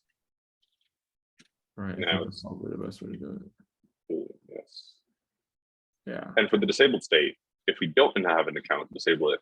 Or if we don't have the response validate it. Yeah, exactly. I don't think we have it styled for a stable state. Yeah, I don't think we have a. I forgot how it was styled before. I did some styling, but not a lot. Yeah, I I think think it's probably styled on the create. If you look at create, right? I think we styled that button. Yeah. How are we doing disabled there? we're passing it. Those are the radio button. You want the submit button probably at the very end. This one. Oh, it's right there on line 169 at the very end. See disabled? You just That's what it is. Yeah. Yeah, Tailspin has all these helpery guys.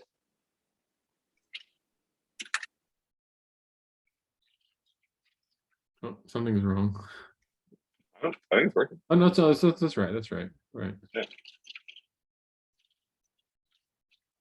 So the only thing I think left is figuring out The off by one errors. Yeah. Grab a few of them. So one Just don't look at that. It'll be fine. And nobody's ever gonna hit it right on, John. It's impossible. Never, of course. But I could poke at those later. That's fine. I think honestly, I think we could just add a less than here and might fix everything. Just make this inclusive. All right. So we don't have a 0 case because we're already in the range of characters, and then go all the way up. And oh, no more. 496, and then we're over. Nice. So I guess we can move this equal sign to here. And that way we get a 0. But the 0 is red, which is making sense. I guess it does. Twitter's 0 is red. It's fine. What a sentence. And then I guess this state needs to match our little calculation from here.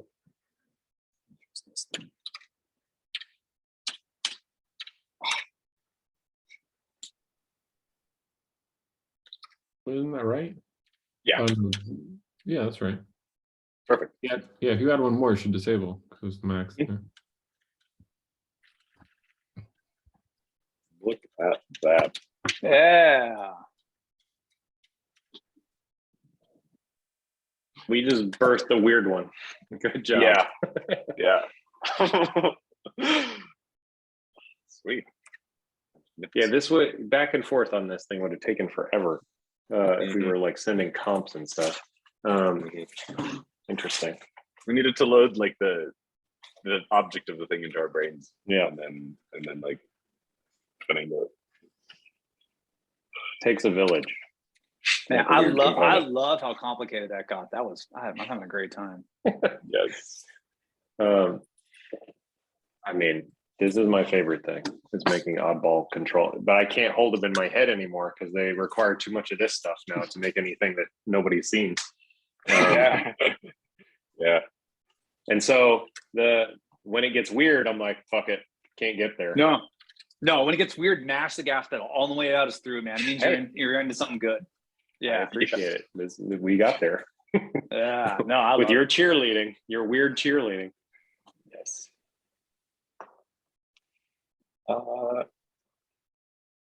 Is this an ESLint or Arthur, do you think? No unused bars. Oh, I think so. Yeah, that's ESLint. Yeah, I mean, you could just delete them. You don't really need them unless you want to remember that you want to add error states and stuff. But Let me just copy them. that's the only reason I usually leave those is if I need to remember that those are error states.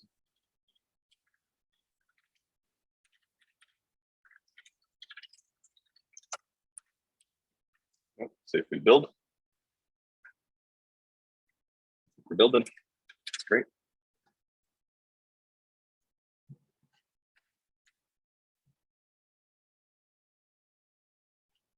At some point, we're gonna have to synchronize our linting because Is that a diff tool?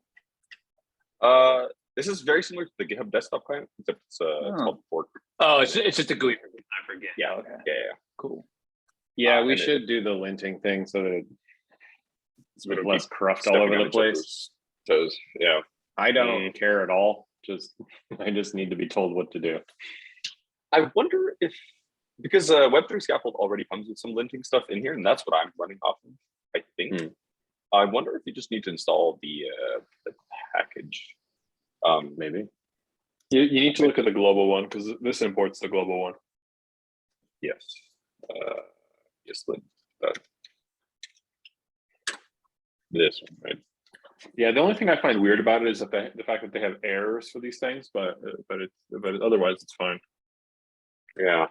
Like instead of one. this will make deploys fail. Like if you forget to I mean generally, yeah, I would do warn because otherwise this would make deploys fail. Like a linting to me, I usually don't think a linting error should really ever make deploys fail, but Yeah, and that's why I've gotten the habit of building locally first. But that's just an annoying step that I'll forget. So I think let me see what I've installed here. Yes, lint. Reload the card. Reload it. Okay. I want to say we want to make sure that we're all running this, and then that's probably. I think the only other thing is prettier. I don't know if this is configured to run prettier actually. Is there a prettier RC file in here at all? No. Okay. Well, it's just so table.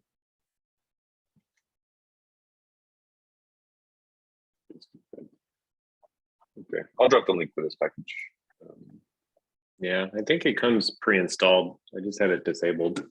Oh, that might be it. Pre-installed in VS Code anyway. Yeah.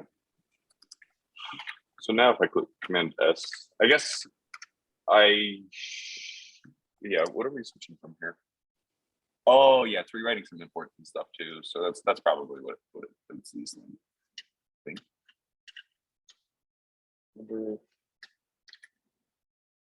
Start that and go back into here. Do Command S. Oh, it doesn't actually. Okay, so let me just pull out all my changes. And we keep in what I actually changed. And then we'll see what gives us.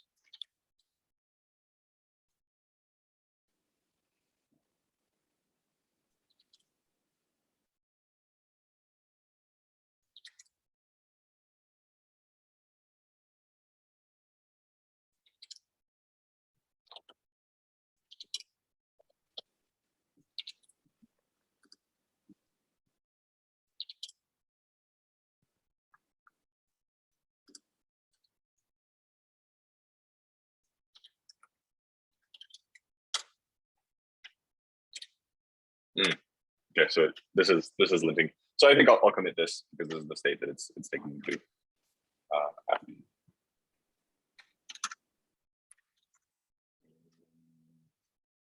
Let's check.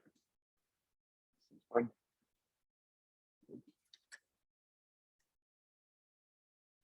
Make the max characters 1,000 before you do everything.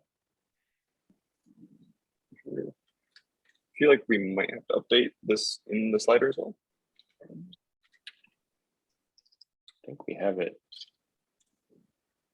You said it was a bug related to min. I already fixed that one. That was this value. It was 1 before. Now it's 100. It is a pain in the ass. Don't worry about it.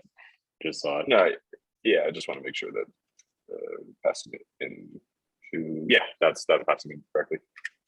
Let's just make sure that looks good here. Okay.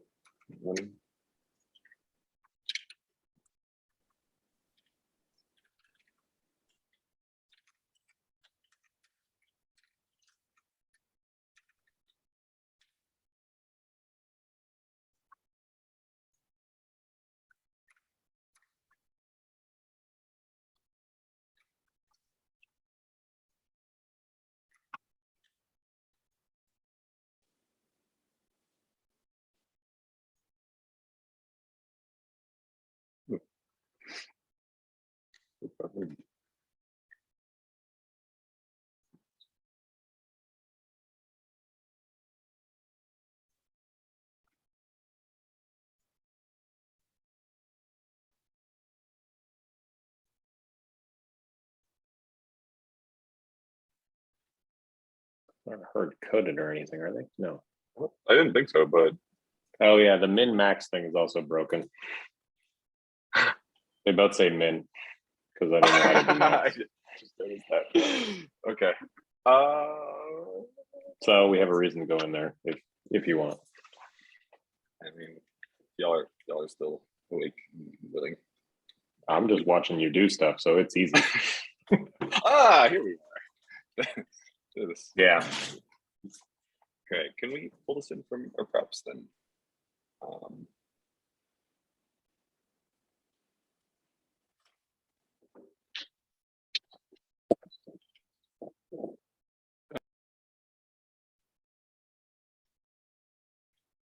No, probably not. I could set this to 1,000 right now, but next time I'm gonna run. No, you need to Sesh. go back real quick. You need Yeah. to convert this to a. Those are the default values. I mean, this is probably in a few places. We got to convert it because this is a class-based component, so you have to make a constructor in here instead. So go to make a constructor class function inside of the inside of the class. Yeah, it's like below there. Yeah, you make a constructor, and then I got that's right there. That completed it for you. And then you want to do a this dot state. I think. Oh, you got to. Oh, that's right. I forgot. It's been a while. You probably want to. You got to do the super props. You have to do that. So go delete this. Call super props. Yeah, right there. Yeah, but I don't know what the on changes. You don't need that. But just do this dot state. I think it is. And you got to return equals. No, just equals. Yeah. So in there, just copy what you have on line 28 through 33. You can just remove that whole thing into the constructor. Got it. Yeah, but now for the domain, where you have the domain, you might want to set that to like Can we pull it from props? min, whatever we call the props. I forgot what it were, min chars and max chars. I think is that what we're calling the props? I think so. Let me double check. Whatever we end up calling it. I don't think we have any yet. So you have to set. We don't. Yeah. Maybe just call it like a min chars I would just call it min or min chars max, whatever. I think it's implicit that we're dealing with characters here. Maybe, well, I guess it's not, because here's the thing: we're not. This double slider is not just to be used for characters, so we should just call it like min and max. Mm-hmm. It's used for scaling, right? And so, yeah. So now for props, you got to add them there. Min and max should be numbers. I don't know if you want to add defaults to this so that you can make those props optional. Otherwise, you'll have to make. Otherwise, those props will have to be mandatory. Sure. I don't think you can put those there. Well, just you can leave those off. We'll put them. Make those just make those props optional, and then we'll put it inside of the component constructor instead. Yeah, let's make those optional. And so then on line, you can delete that. Yeah. So then on line 32, just do props.min or the do max, and then just do the 0, 100. Oh, that's pretty cool. It's adding and so same thing here, slice. Oh, okay. So I don't know what this slice is. You don't need a slice. I guess just put both of those min, I guess. Just like that. But what is the update? I think the update is what? The update is how often what the update on update. I don't know what the state variable for update is. I don't know what that means. If this was an array of 2 elements and it's like the slice would have just I think it would have just given the first element is what would have happened. And I think it was 0, right? So yeah. Yeah, it's kind of weird. But what is this library called? I forgot what it's called. A double slider one. Yeah. Was it range slider, something like that? Well, we didn't. Compound slider, is it this one? Compound slider. And then we copied a bunch of their boilerplate code into here.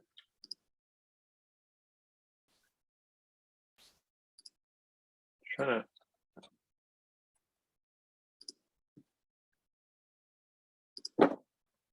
Yeah, I don't really get the point of the slice because that just copies the array essentially. Get rid of it and just throw in min and max.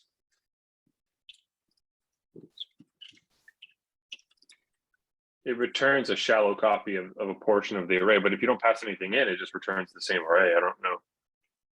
Yeah, just do a min and max. Yeah, just exactly like that.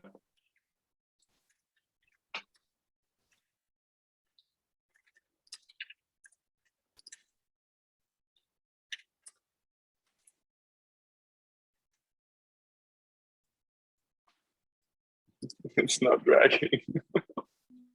We broke it. Do we pass min and max props? Well, I guess I got this in on create. Oh, it's not recognizing them yet here, which means maybe. Well, it's because they're What? Oh, because they're strings. You got to convert them to numbers. So I just call number. Oh, wrap it. Yeah. I mean, at this point, shouldn't we just change the variable to be number? I guess it's fine. That's okay. Is that going to fix it? No. I'm not happy with that. Was there I just don't. I don't understand what. Can you search for the update variable in these values? Okay, so that makes sense. So set state calls slider on update, calls the update function, which sets a read-only number array of numbers to update. Is that spelled right? Yeah, I it's think like so. the cursor Okay. color. Okay, sorry. Yeah. It's like, I over and over again, I'm just like, you're missing the final letter. okay, I will. I was like, I know I'm not smarter than these people. Thank you. Yeah, I think this is plugin. How do we change it, John? Can you show me the diff? Hit the little blue line on the left. Hit that. Yeah, default array is a slice. Default value is slice. Which, if I understand correctly, just returns a shallow copy of the array, and I don't really understand what that would. Yeah, this is what we used to have.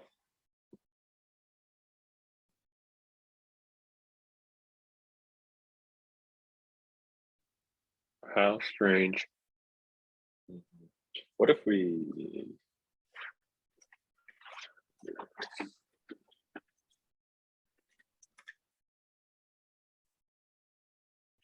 Maybe it's not happy with the or there.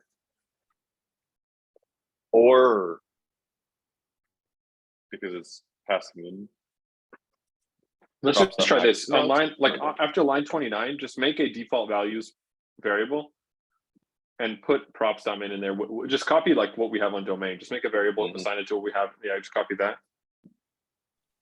And maybe it needs to be like a just call make it like a default values thing, and then we'll just do what they did, just slice it in on default values, and then we'll pass. Yeah, just pass. I guess just values colon. Yeah, same thing. I think whatever I think it's default values dot slice. So maybe they need to be copies, which is kind of strange. I mean, I guess because it's passed by reference, so that might make sense actually. Going to be making copies. Yeah, it needs copies because it's a pass by reference, which is very strange, but okay. What? Okay, but I don't know why the labels still both say min. And is that right? That's min and min is me. I just don't Yeah. those in. That's a simple one. But what I'm worried about is the fact that we're now 370 to 750. Yeah, what happened there? Are we deleting a number or something? We created a new type of calculator. What is the cat? Dude, you guys are brave. So there's 370 and 715. My suspicion is that's 1,000. No, I'd be. I wonder if this needs to be. This parameter. Oh God, not really broken. Nope. No, because that now you're making okay. Hold on a second. Go back to the props. Is it because they're go back to the what are the min value and max value? Like what are min and max chars? 900 divided by 100. If you can, well, hold on a second. Maybe it's like a weird. This could be like there's a whole website on what that JavaScript is weird. So no, that's the number. That looks good to me. What the heck? I just fine now. I changed this 0 to a 100. Can you console log props before console log props in here? And what are we getting here?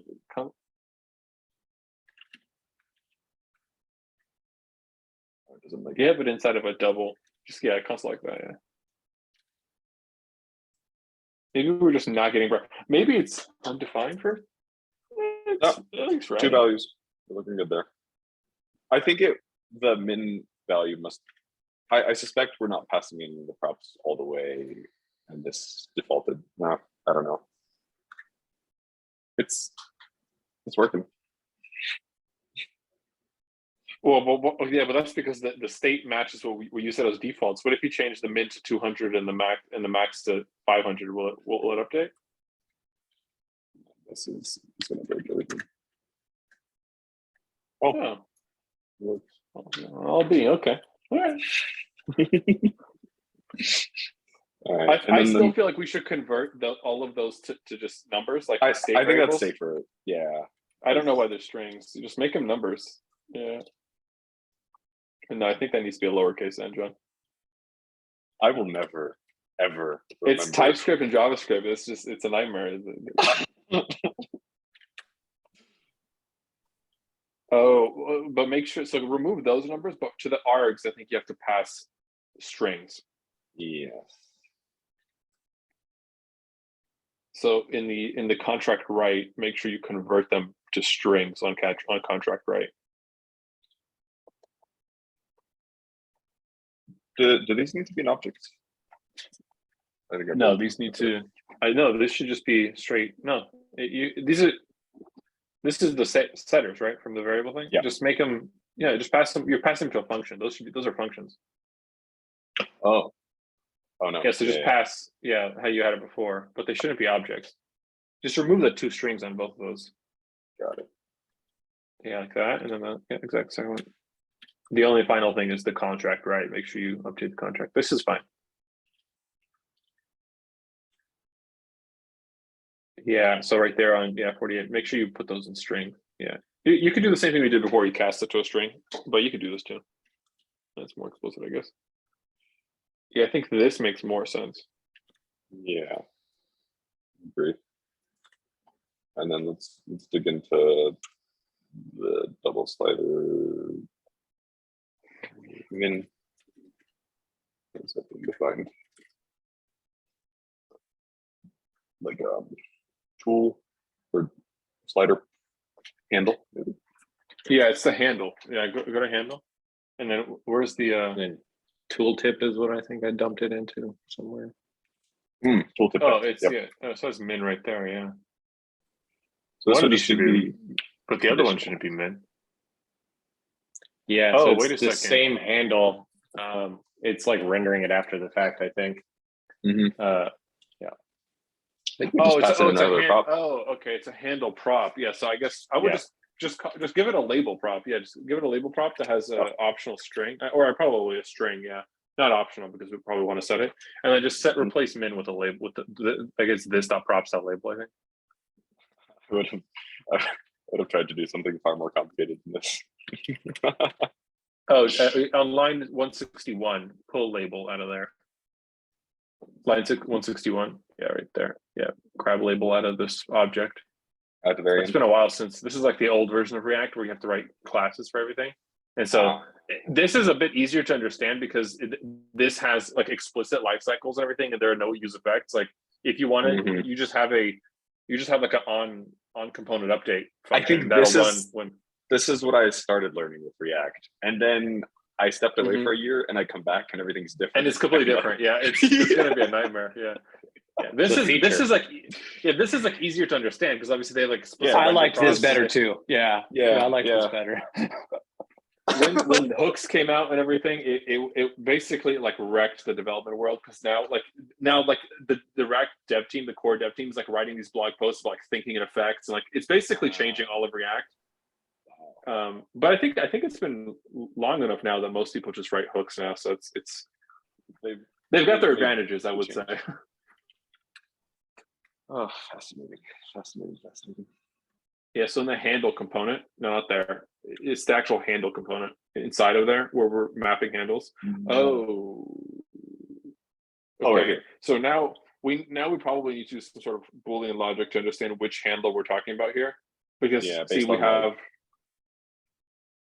Well, can you open up go back real quick? I think we can just go by TypeScript. So if you hover over the handles inside of the array, inside of the actual thing where it's the handles, lowercase handles on line 101.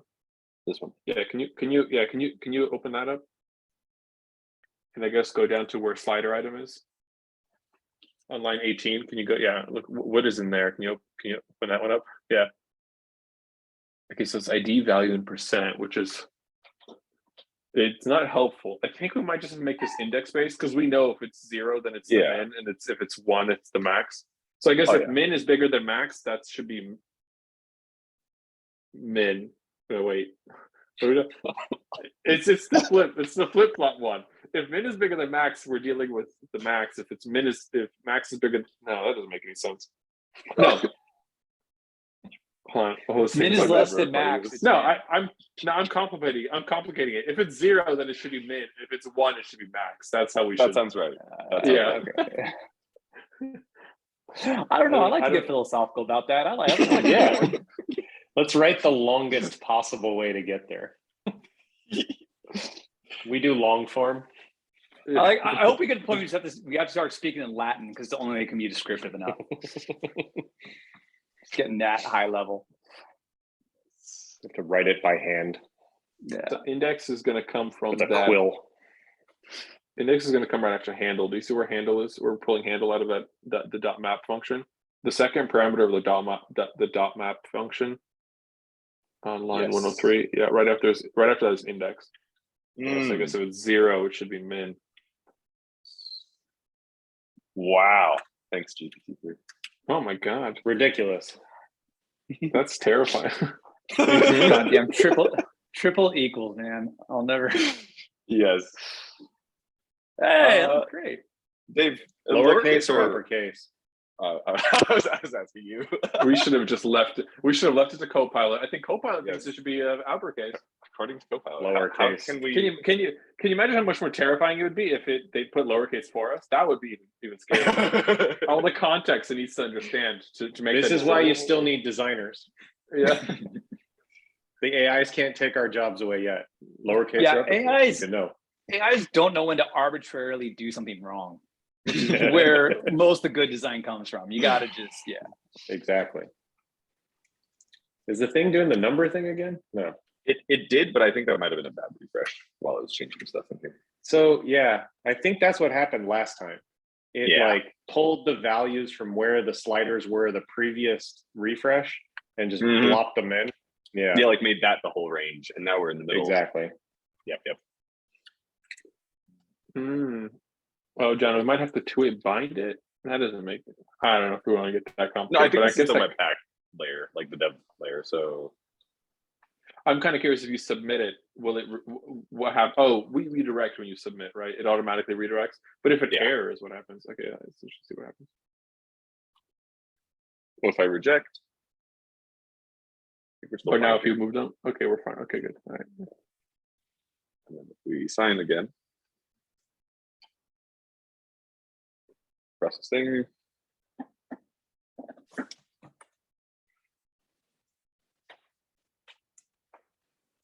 Yeah, I really want to figure out all these states. Yeah, this transaction processing thing is. It's a larger pattern though. Like we have to figure out, whatever. Yeah, the hell. exactly. It's like not localized to this page. It's No. something much bigger. Okay, 261, 224. That's how many I need remaining, I guess. Makes Wait, if you sense. delete it, why did it say that you needed 224? Yeah. It's close. It's only off. Well, go to the network real quick. What did it come back? What came back to the graph? Yeah, let's see. So I'm doing a full refresh here. 224. Yep. All right.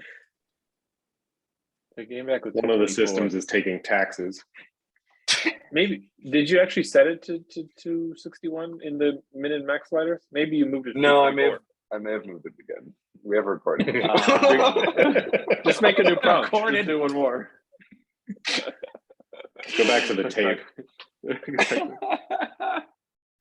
It's so fun.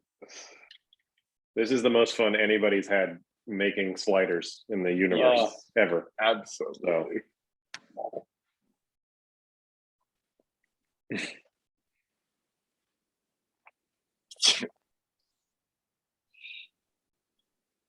It's scary to go alone. Go together.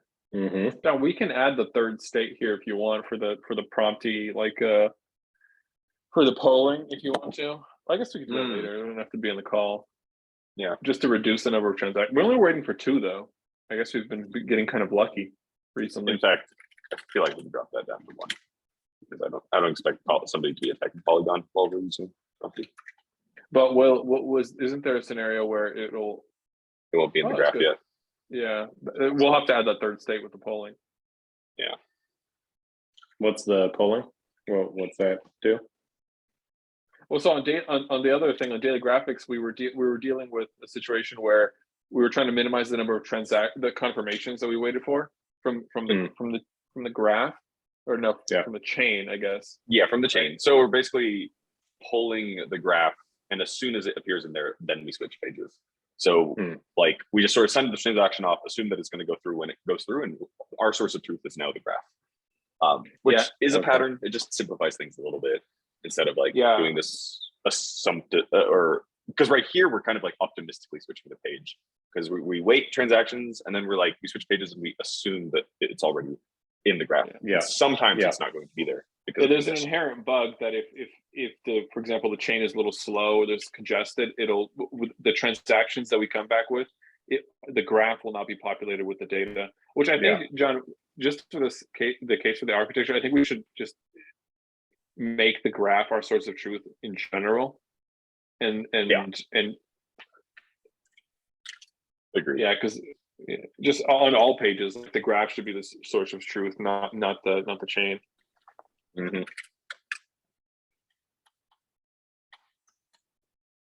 Agreed. Oh, John, you're really optimistic on that light. That's going to be more like a 2 or 3. No, I agree. That's medium. All right. And then we have a totally different polling setup, I think, for the responses here, because there was that issue that you were hitting, so you didn't get this into this button, I think. But now that the transaction's off, we should probably, it's in here. So we'll just, I think we can just rewrite both of those loops to use the graph, and I think they'll both be better. And also maybe while the response is going, disable the text area field as well, so that nobody adds anything in there. Yeah, I was working on all that stuff on the responses as well, but I didn't get a chance because the gas was broken. You were hitting But the now gas. it makes sense. Yep. So I never added the loading states to this page, to the response. Mm-hmm.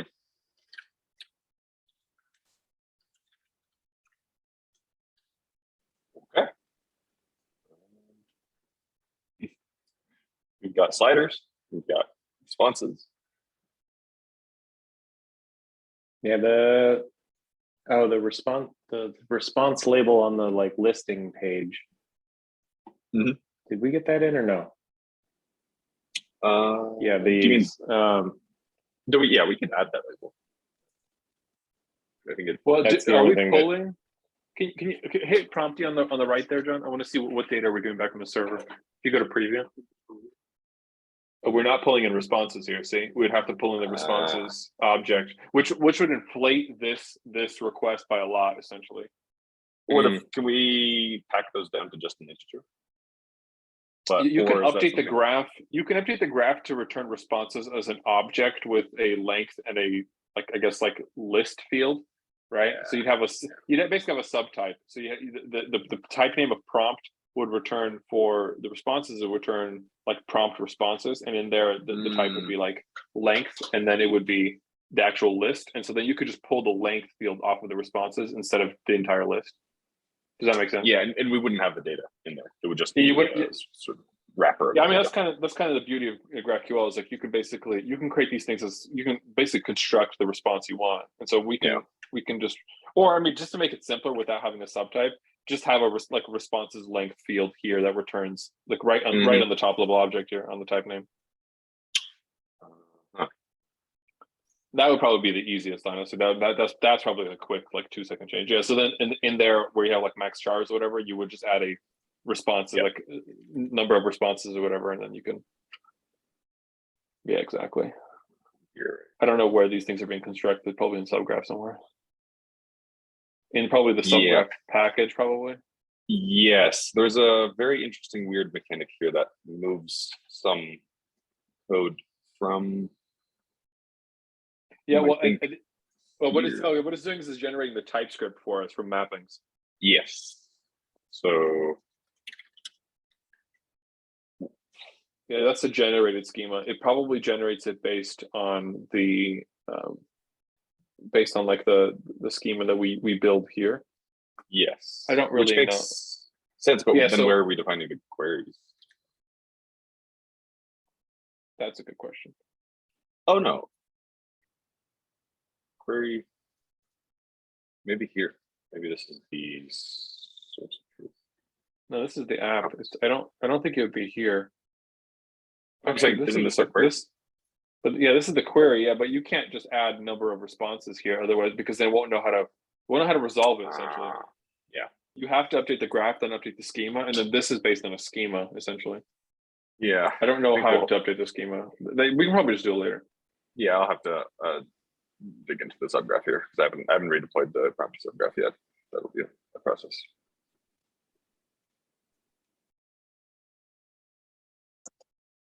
This is what you actually need to update. I believe that is also generated, maybe.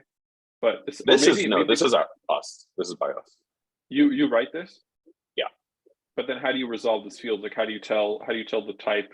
Like how do you if you put a new field instead of prompt there and make it int, how do you resolve it? Code gen, I think here, and it takes care of that. That's very strange. Well, where are the resolvers for these? Like there has to be a resolver somewhere. Unless what is ABIS? Maybe it's in ABIs. here. No, this is just, these are the ABIs. That's what it is. Yeah. That's very interesting. Yeah. It's one of those things I have to look into. Generally, the way TypeScript works is or not TypeScript, but GraphQL, you would define the schema, or the schema would be generated based on your resolvers. So you can write like a bunch of functions that resolve, and then it would. No, I wrote a schema.graphql file for daily canvas as well. And wait, everything was downstream of this. Wait a second. Don't we use Prisma? Does this use Prisma or no? No, we tore out Prisma. I think okay. in favor of URQL. I'll have to take a look at it. I've actually never messed with that part of it. That's fine. So optimistically, we can have add response then.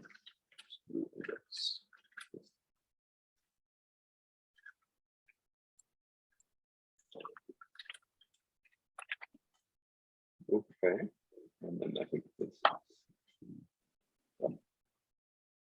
Right. This is also done.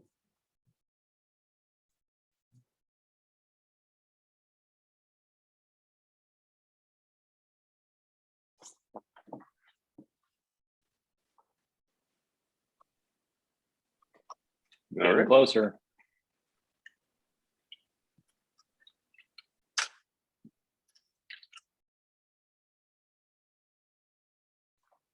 Yeah, so probably two more of these, you think? Yeah, 1 to 2. I mean, I think the next one could maybe be more focused on the graph and the contract error handling, and then probably one more that's just like putting the finishing touches on all the React edges. Cool. Let's see what's going on here.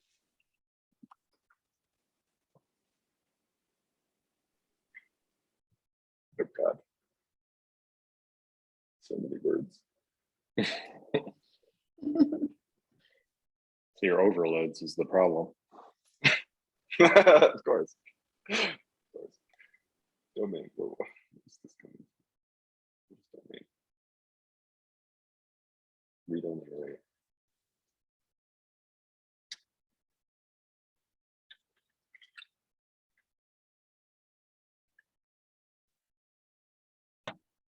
That doesn't break it, then I think we're okay.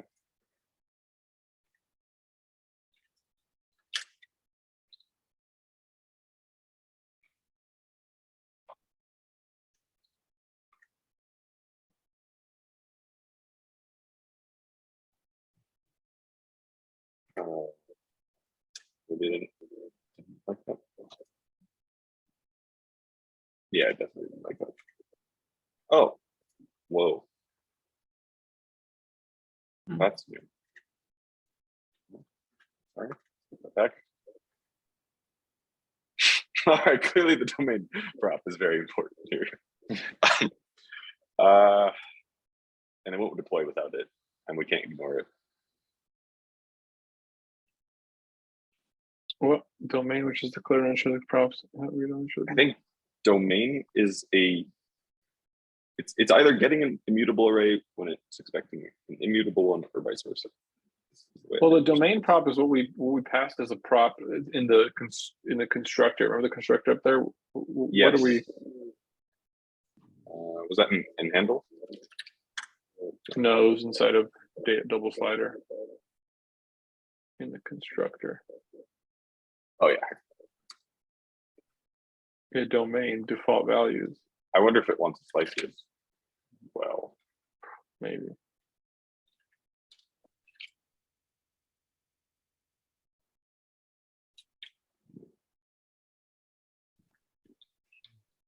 Read-only number is read-only and cannot be assigned to number. Okay, so this is like a weird TypeScript thing.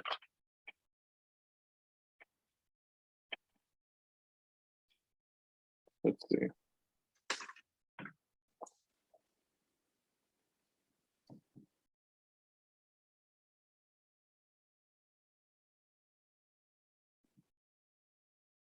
Can you on line 32, can you just have it, can you just type it to as read only? You wouldn't do as like the keyword as just like read only array down one. I think it probably wants a number in there. It wants an argument, number. which is the number. Would that fix this issue? See. And that's, I can still see a linting issue. Type read only is read only cannot be assigned to type.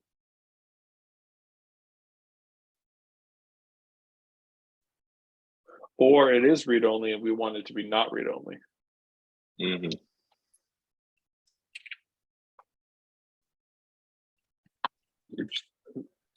Tell it to be in the right.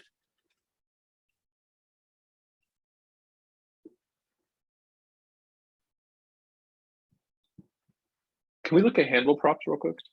Do you have the look for literally the word handle props? It should be a bit higher. It's the only one here.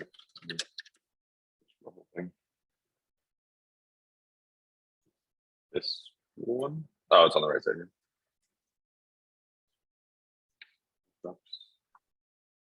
Domain number array. And we're passing it a read-only array, which is weird. I wonder if it matters. I wonder if you just make that read-only space number array. Just add read-only there. It could be a lowercase, I think. I think it needs to be a lowercase, actually. Well, it fixed the TypeScript error, but I wonder, does it still work? Does it still work, like the code? It's not this. Those aren't necessarily aligned. Jordan, I can only imagine what you think of us looking at how the sausage is made here. No, this is awesome, man. I'm learning a ton. I'm glad. Everything is broken. It's broken? Yeah. Really? Like it doesn't render it again, which is like the same thing that was happening last time.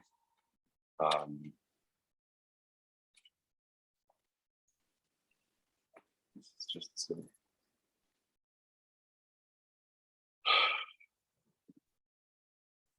Can you look at double slider props real quick?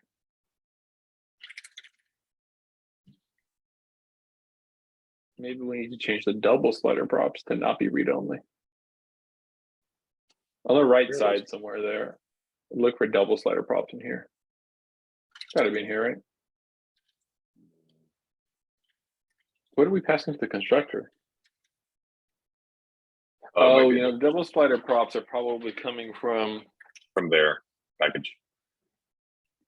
Well, no, because, well, yes, but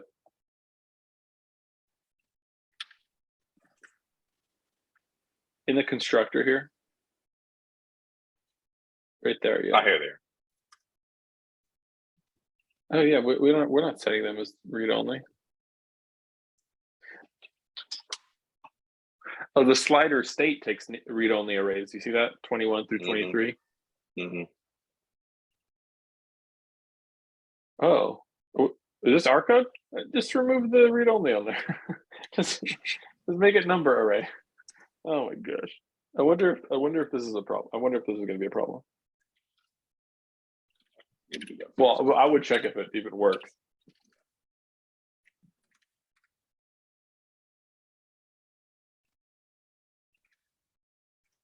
It just what? It doesn't do anything. What?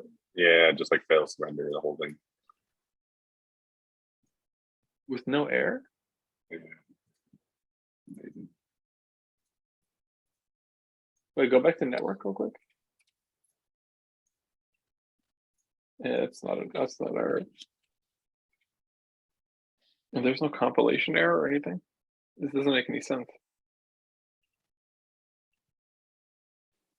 Hmm.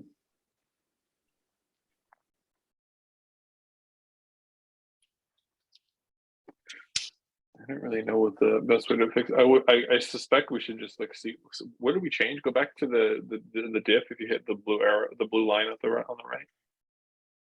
On this one? Yeah, if you Or- hit that. What? Yeah, right there. Yeah. How did we change it specifically? It used to be what? Scroll up a little bit. It used to be the domain used to just be an array, Values. Yeah. which is essentially what we did, right? Yes, but we have this org thing, which may have broken something in it. I wonder if we just replace it with like actual numbers. Yeah, just try that. But and if any, we'll just make a default props. Yeah. Okay, so that did work, and it worked. Mm-hmm. So go to the very find double slider in here. Can you actually just make a top level object on a double slider constructor, not the constructor, the class, like base, not there, but like inside, like where the constructor is, like right after the constructor. Mhm. Yeah, and in here make it like default props. Let's see if it corrects it. Well, not a constant. It'll because this is a class based component, so you just want default props. Yeah, complete, and then just do. Oh yeah, there you go, min. Well, no, you want it min because these are props. What we have is min 100, and I guess max 1,000. That's kind of scary. And then, and I'm still very shocked by it. It's very strange.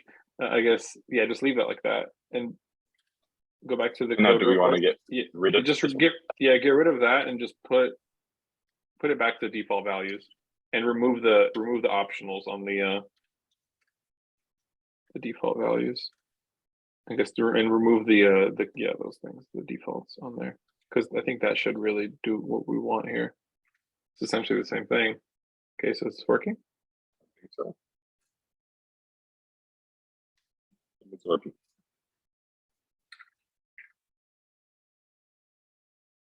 And the Fantastic. sliders work.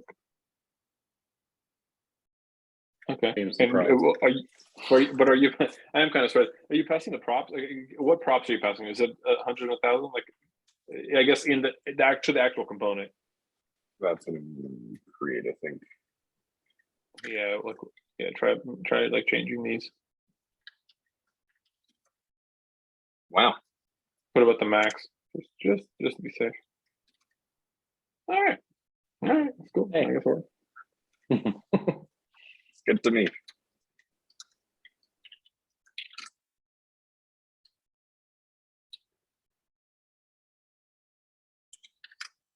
Building.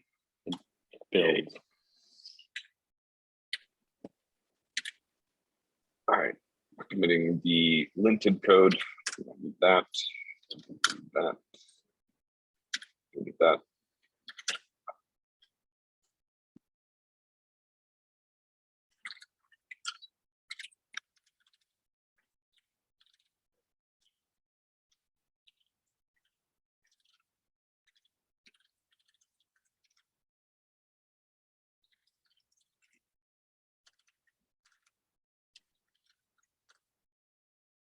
There it goes.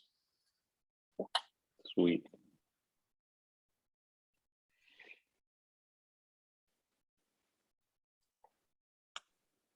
All righty. Well, Thanks for sitting through that. That was it's good. We're getting through it.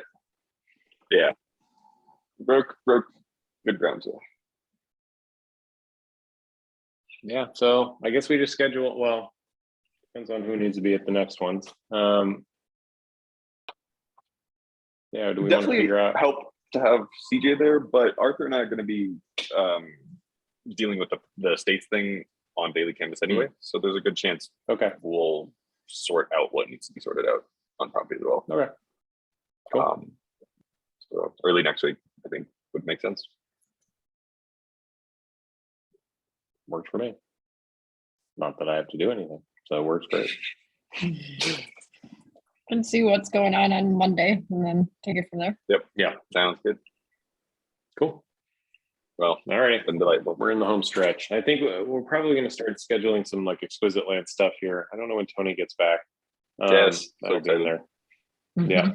And all this stuff will sort of slopping over there too. So that'll be good. Yeah. I think Tony's Yeah, back Jordan, on if you Tuesday. Oh, okay, very cool. soon. Lovely. Yeah, we'll see where he's at. Then we've got riff stuff too. But yeah, Jordan, if you want to poke at any of this stuff, I don't styles, whatever you want. Cool. Yeah, I think this is a great place for me. I think I'm just gonna like explore how you guys are using React here, try to map it to stuff already learned, and then just kind of mess around and come back and ask you guys questions. Probably. I think that's what I'm gonna do for the next couple of days. That's cool. Absolutely. Go I'm absolutely ape. gonna sit around and break my version locally, is what I'm trying to say, and then I'm gonna Yes. come. Okay, cool. Right. Sick. Yeah, and if you This run was into fun. any issues, just drop them into chat. Are you in the relational Discord? Yeah. Okay. Yeah. Just we have a private Yeah. channel there. Just Yeah. uh, I'm in there. perfect. All right. Stoked. Lovely Cool. Thursday, to everybody. Yep. Yeah. Till the next Thanks for one. having me, guys. Yeah, I appreciate it. Yes. Thanks for Thanks Thanks for everybody. that was great. Thanks, everyone. Thanks, Arthur. Yeah, no problem. Thanks, guys. Good to meet you, man. Later. Yeah, later. Bye.